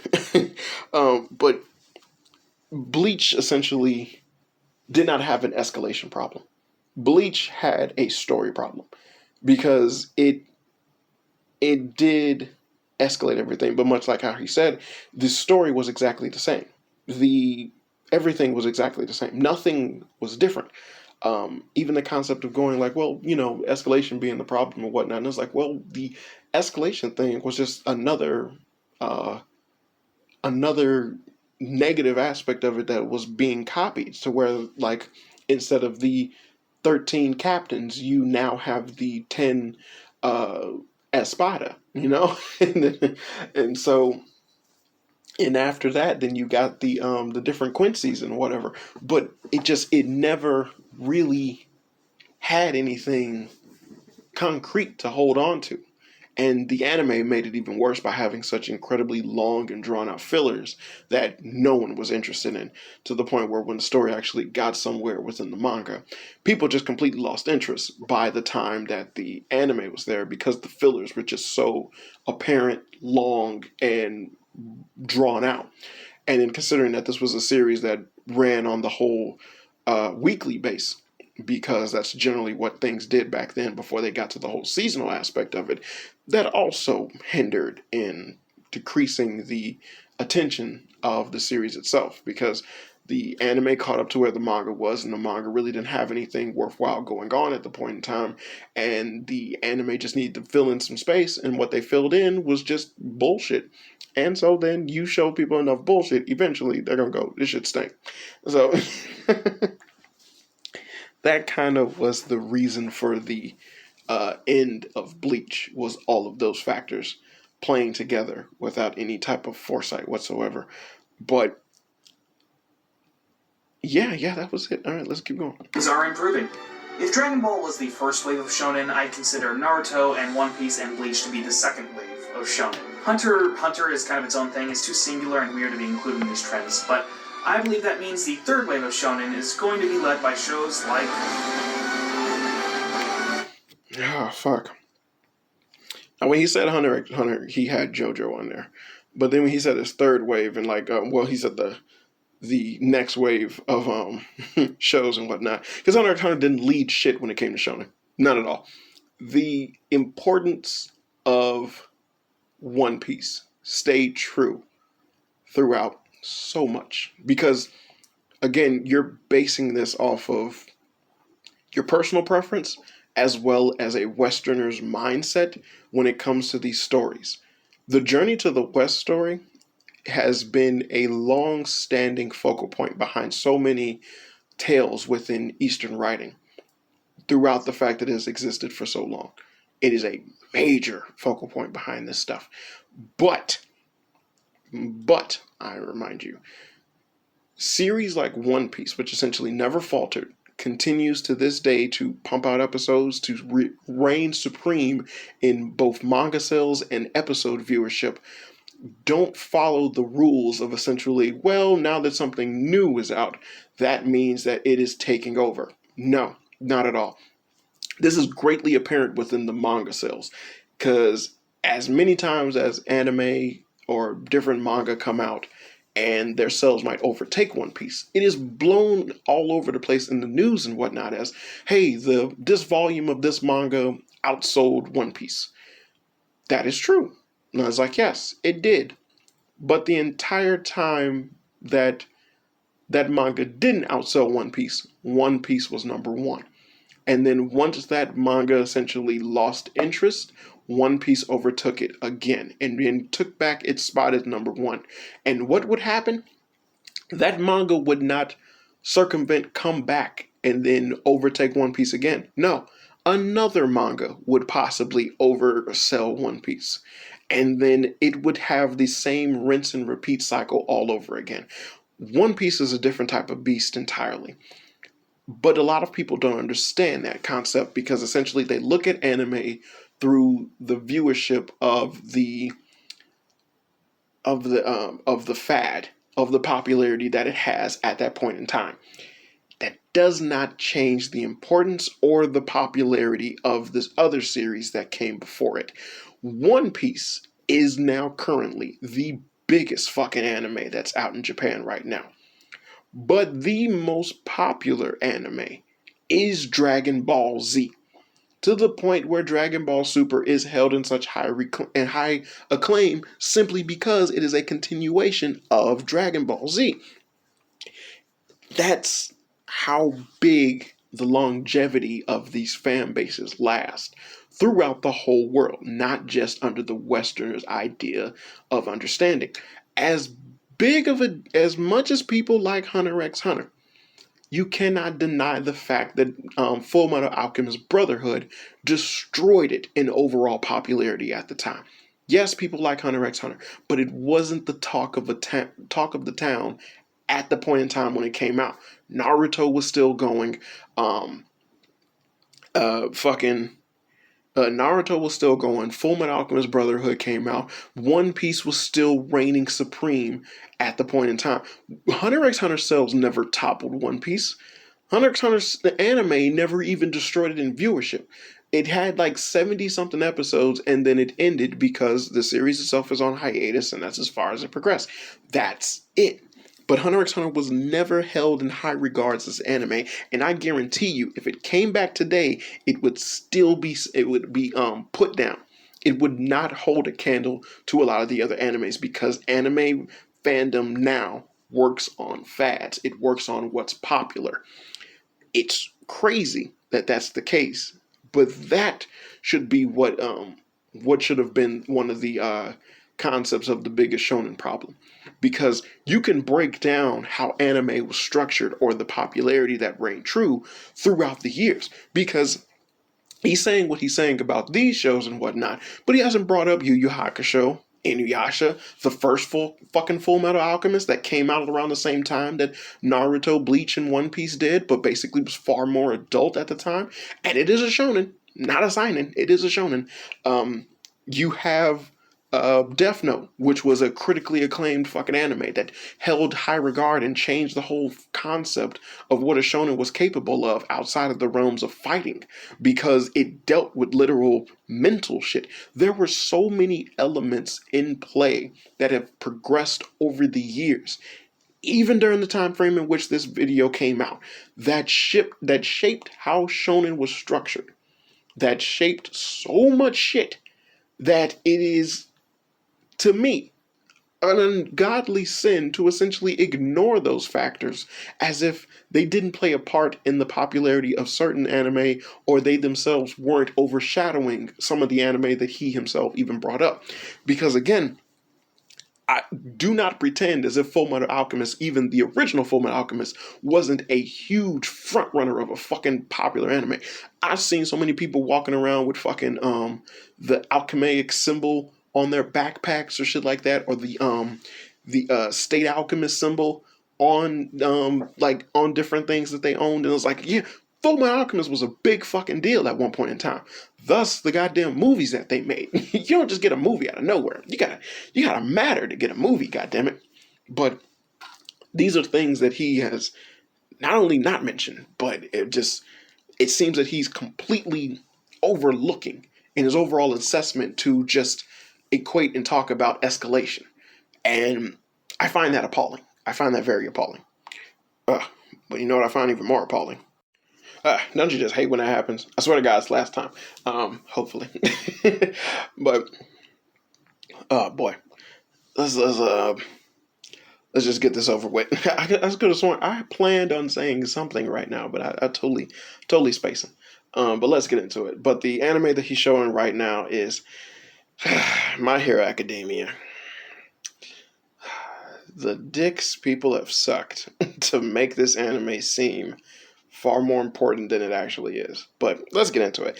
And I'm glad I'm watching this now for a retrospective of his take, essentially, to...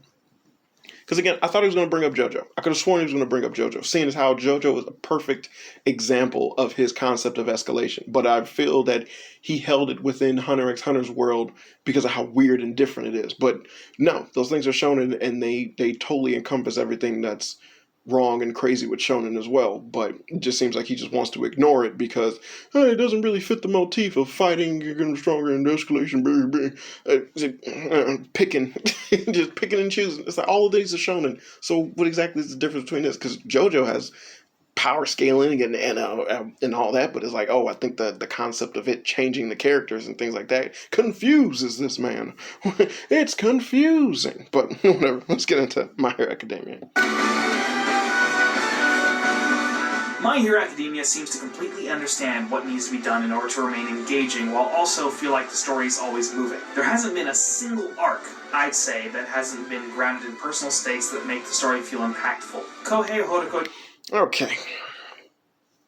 Now, he put on there My Hero Academia, the future of shonen. At this point in time, what is the biggest anime going on right now? My Hero Academia is still going on, mind you, during the recording of this. But what has overcome My Hero Academia?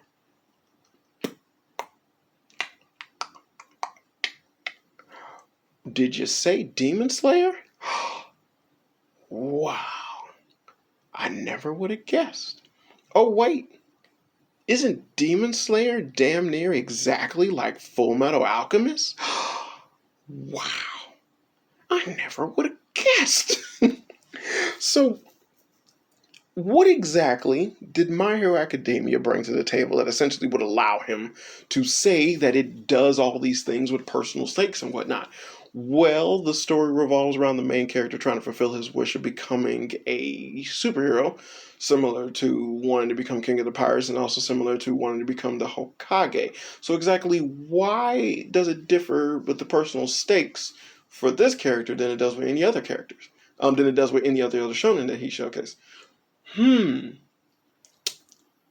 I don't think it does. If anything, I think that it's the exact same as the rest of them. It's just that you have a close-knit situation like a school being done. Also, you're looking at this anime in its early stages. Like, again, remind you, this was done within 2017. I'm in 2021 right now. So this was done within 2017. You're looking at a manga that's in its early stages, and you're judging it in comparison to things that have gone on for fucking years, and has also expanded and grew their story that include and encumbered so many different characters, people, and situations and whatnot.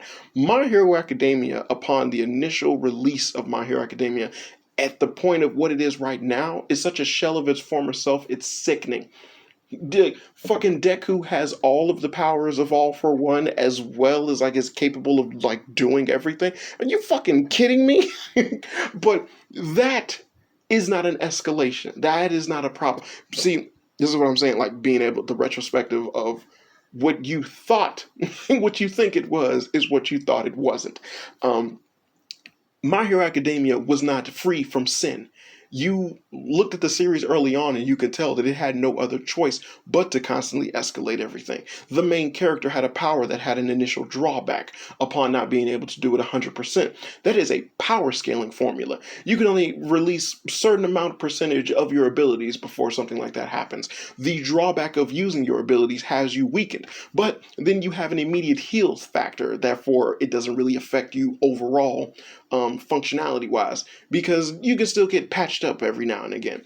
Oh, you broke your finger, you get patched up. Yeah, it's the same thing as the senzu beans or having a healer on hand as in Naruto. There is no real stake upon the destruction of the problem with his abilities because he never has to suffer because of that. There's never a moment in My Hero Academia where essentially Deku was just kind of stranded in the void because the motherfucker lost all ability to move his arms because of a last fucking battle, because he didn't think things through, because he immediately was cast into another situation where now he's fucked. No, it runs exactly like all the other shonen. This bitch ain't different. You're not built different. It's built exactly the same as everything else. You personally have a fixation on stakes being close to the chest as well as not being exacerbated because of the threat another character possesses. That's all you, dude. That's cool that you feel this way. But this is not the problem with shonen. This should not be considered one of the biggest problems with shonen. You're taking what Dragon Ball Z did and then what other shonen have tried to copy in order to even get a fraction of the power that Dragon Ball Z carries by copying and doing its format over and over and over again, because that's how they fuck. Because that's how the fucking Westerners, I mean the Easterners, story concepts is done. And then you excuse certain elements within some animes that you essentially liked because they fit the motif of what you care for, and then you condemn the other ones because they don't fit any of the motifs that you care for. And that's just fucking bullshit. She understands what he's doing, and he's very good at it. I'm not gonna get. Okay, he said he's very good at it. You wanna know what's fucked up? I keep constantly hearing from other people that essentially Vigilante is way better than My Hero Academia. Vigilante gets no love manga wise, but it is getting an anime, which is great. But when it does come out, because of how fat anime works, it will not be received as well as essentially the next season of Demon Slayer, Jujutsu Kaisen, or Kaisen, or the next big fat anime that I'm predicting is going to be Chainsaw Man. It's gonna be Chainsaw Man. It won't. Vigilante won't. You want to know why? Because Vigilante didn't come out first. Even though Vigilante is going to be a prequel. But I constantly hear that Vigilante has a way better character, a way better concept of the story, and basically has a far better understanding of handling its character than My Hero Academia ever did. My Hero Academia has a broken, whack-ass story. Most of the anime that he has mentioned has had characters who essentially have some ridiculous power imbued on them, and then essentially they're trying to give the concept of hard work beating general skill, talent, or genius by just general hard work. You have so many anime that essentially bring that to light in shonen, but you excuse those factors, but it's because of what the story considers or contempts as meaningful and impactful moments within the anime is what you're looking for. But you excuse the overall theme or the overall concept of essentially the hard work shit being not really taken seriously, or the absolute idiocy behind the characters functioning and being structured the way that they are within their stories, and never really any type of insightful or motivating moments with anything that's going on. I mean, you're about to gush over My Hero Academia, but how whack is it that My Hero Academia is about a character who wants to be a superhero, but his initial idea of becoming a superhero once he finds out that he is quirkless just stays an afterthought in the back of his head. Whereas, like, I still want to be a hero that everyone looks up to, but I don't have a power. So fuck it. Like, I guess I won't be a hero then. But I really want to be a hero. Oh, wow, you really want to be a hero? I kind of do. How about I give you this end all be all superpower that kind of makes you Superman? Wow, thank you. You just got to train a little bit afterwards. Oh, okay. How great would it have been if you already were training to still be a superhero despite the fact that you don't have powers? That's one of the reasons why I fucking hate My Hero Academia, is because Deku's resolve is nothing. He has no resolve. If the asshole didn't have any quirk, the bitch wouldn't be a hero right now. But that is not something that I would feel is endearing of a character that's supposed to be a superhero. The fact that you don't have any powers and the fact that you still stand up and try to fight against evil and do justice, those are qualities that you can see of a hero. A perfect example of this is that wonderful scene in One Punch Man with Moomin Rider, or the bike rider, bike rider man, but Moomin Rider, when he stood up to a fucking aquatic king that would, in all rightlyhood, kill his ass, and he's just a normal dude riding a bike, still being a hero, and he fought to protect everyone like a hero. No powers whatsoever, but it was an endearing moment in a scene because you felt for this asshole. You felt for the fact that this motherfucker is powerless to stop this creature, but he is doing everything within his powerless state to try to stop his creature. Those are the qualities of a fucking hero. That's the reason why everyone stood up and cheered his goddamn name while that shit was happening, because he was being a hero. Deku just says, I want to be a hero, but put in absolutely none of the fucking effort to require to do that. But the fact that he can smile in the face of adversity and try to cheer up people when they're feeling down or whatnot, or that he stopped the ice fire bitch from not using one of his powers because he has a stigma about it because of what he got going on, which is none of Deku's problems, mind you. Oh, that we can sit there and equate to, oh, him being a hero. That seems pretty idiotic if you ask me. Now, I will give him the benefit of the doubt when it comes to My Hero Academia and essentially him not knowing what the story progressed into, and upon the making of this video essay that he did, or this video, I will give him the benefit of the doubt, is because essentially the story he did not see what the story became, or he was not aware of what the story was going to go into. But what I would like to understand and take into account is the fact of his lack of foresight in thinking that the anime itself wouldn't do what it did or get to that point or anything like that. This is completely idiotic. Just so utterly redonkulous to essentially assume that just because you like an anime for what it's showcasing in the beginning, that means that it would not deviate or break away from this concept later on. It's not going to add a multitude of characters. It's not going to have an inconvenient plot, or it's going to have a convoluted storyline going on where you're all like the focus or the initial resolve is lost. And it's like, you could say this about Naruto, Bleach, One Piece, Dragon Ball Z, all of those things, or Dragon Ball, all of those things from the initial start of the series.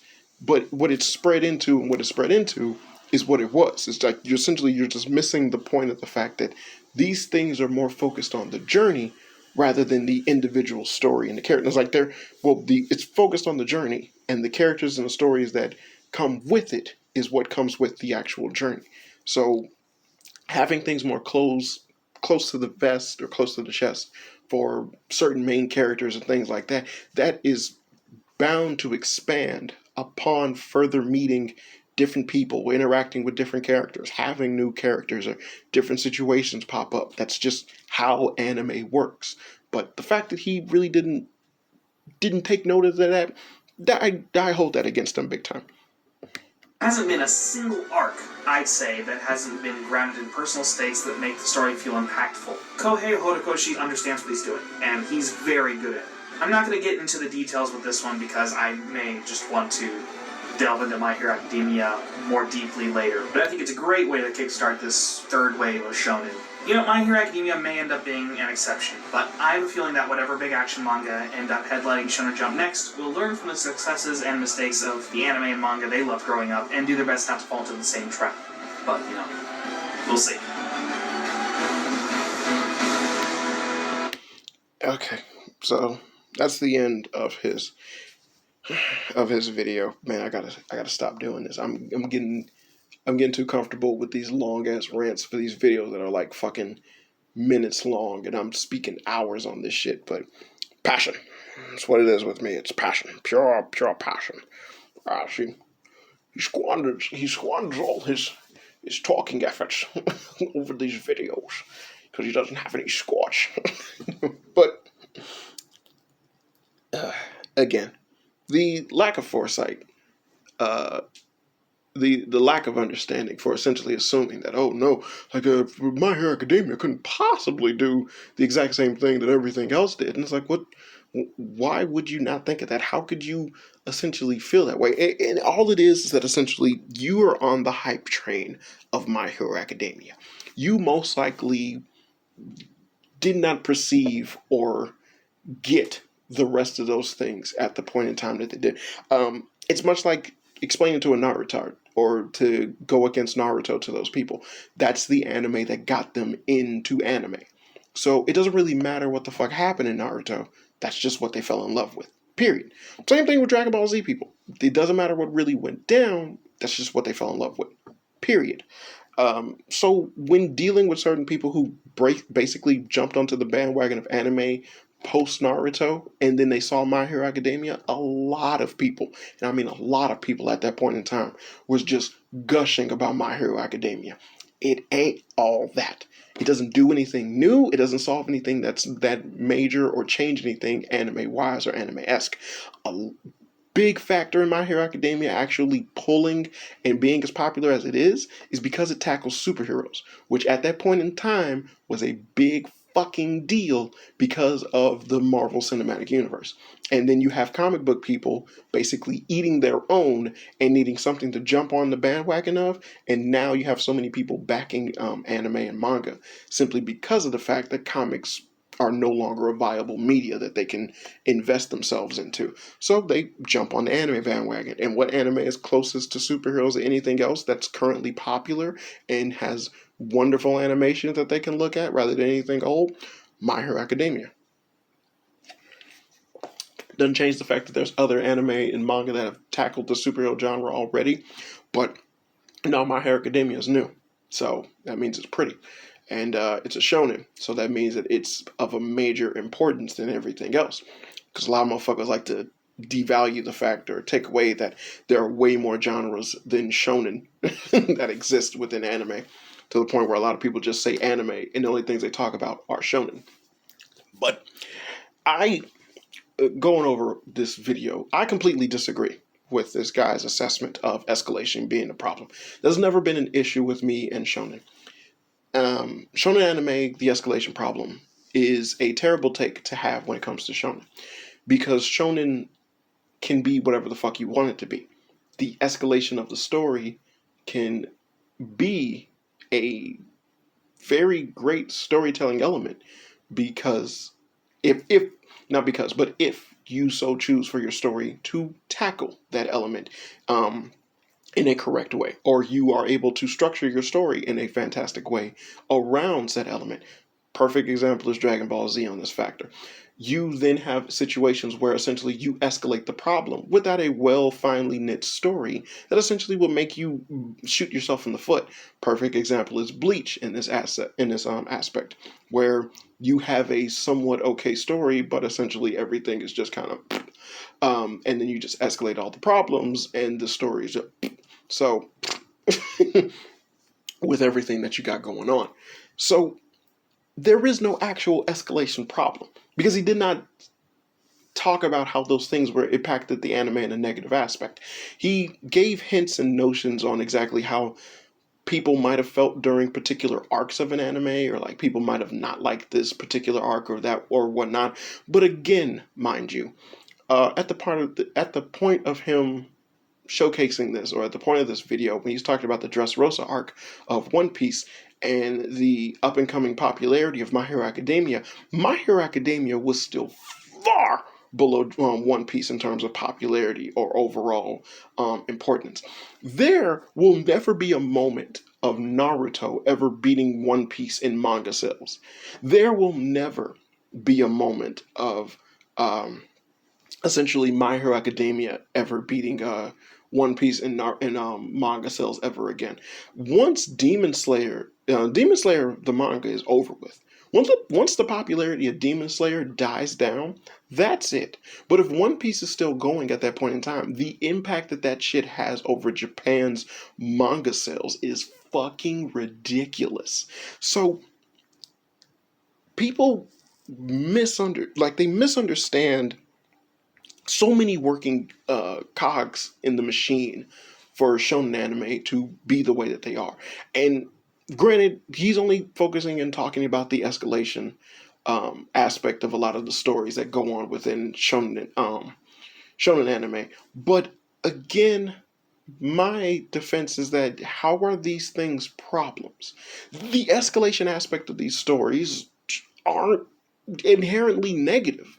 They're never really taken negative. That's kind of generally what the series themselves kind of progress and turn into. You have a character that grows, you have a character that gets stronger, you have a character that fights and whatnot. So why would something like My Hero Academia would be the exception rather than exactly like the norm? You literally have a character who has to grow stronger, who has to fight other villains, who has to then use his powers and will get more power and fight with these other powers, learn and find new friends to exacerbate the situation of what's going on and whatnot. It's the same shit as the other anime and manga. But why is it that the lack of foresight of seeing that that will inevitably happen is something that he could just forego in terms of the escalation itself? So, in terms of the escalation problem itself, and it's like nothing in My Hero Academia proved or pointed or like that he noted or mentioned proved otherwise that it wouldn't fit within the realm of the escalation problem. It just seems like it was just a different type of shonen in his eyes that just had a far closer to the chest story than everything else. But again, how does that change the escalation problem? Wasn't that the overall theme of this video? You failed to bring that up or mention that, and it's like it's so new at the point in time of this video that essentially he just failed to forget like what the fuck it had going on. Like, oh, well, My Hero Academia does all of this stuff better than the rest of the shonen. What is it doing better? If not just it's doing the exact same fucking thing. It, it's just it's a take over preference that you shroud in essentially a common theme that you do not agree upon within anime or shonen anime in particular. But that is not negative. The grand scaling and the importance of said anime, the proof is in the pudding. Dragon Ball Z is the biggest anime of all time. One Piece is still going strong as an anime. Demon Slayer is now a big contender that overtook My Hero Academia. Fucking Jujutsu Kaisen beat My Hero Academia in terms of popularity at one point in time, in anime viewership, according to the anime community. These things all follow their own structure, their own format, and their own way of handling their fucking story and whatnot.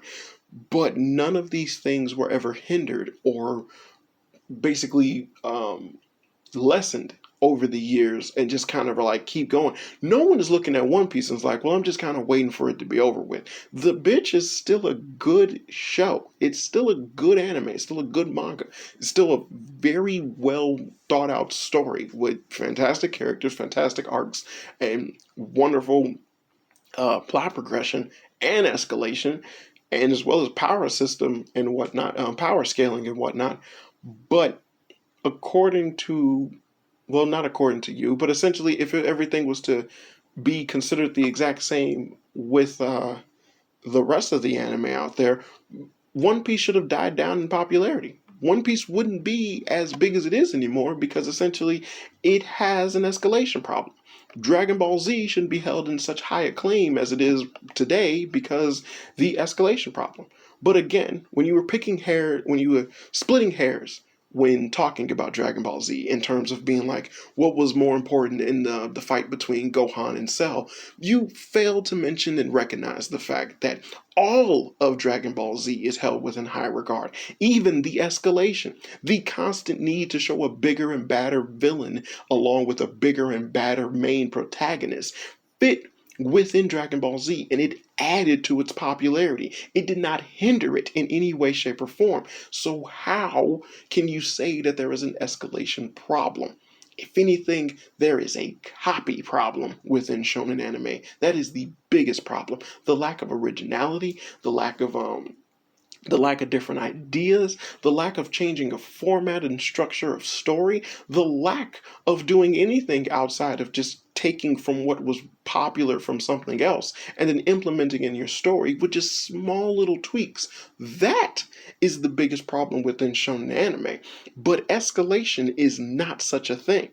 Hell, Toriko is one of the biggest shonen anime that's ever came out. But as far as the Western audience is concerned, we have no fucking idea what the hell that anime is about. But that was a big anime over in Japan, and it dealt with food.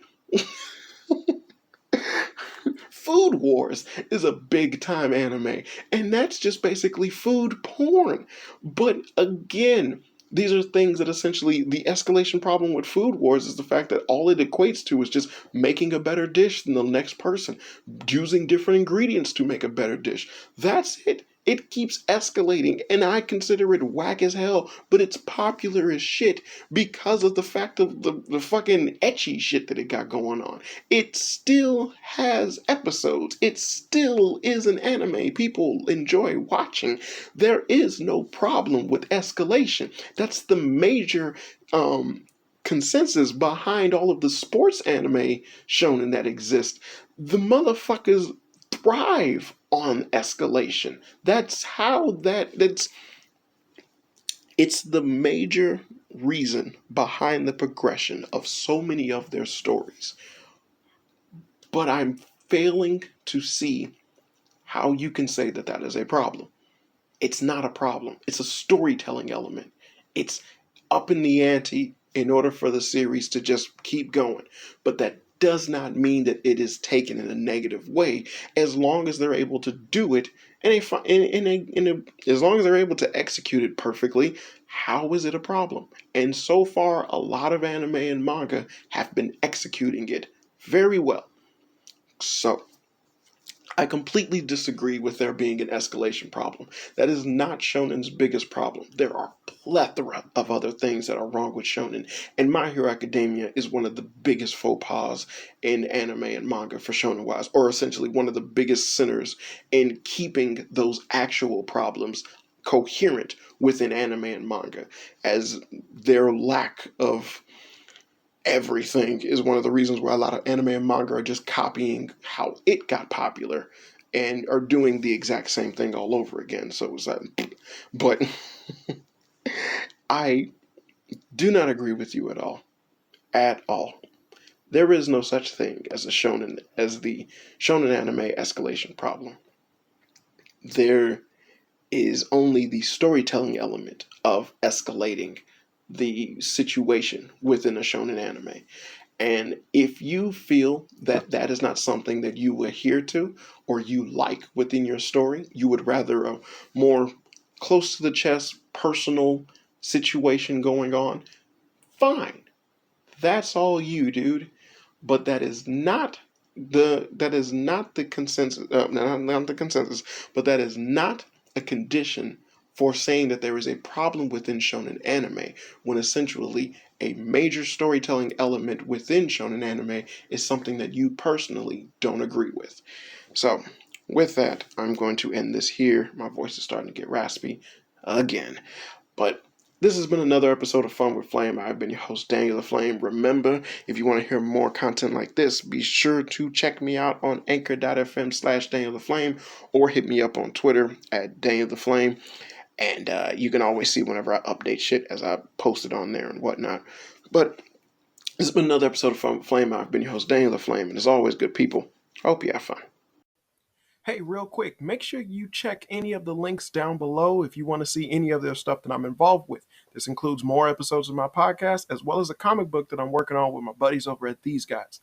But as always, this has been another episode of Fun with Flame. I've been your host, Daniel the Flame, and as always, good people, I hope you had fun.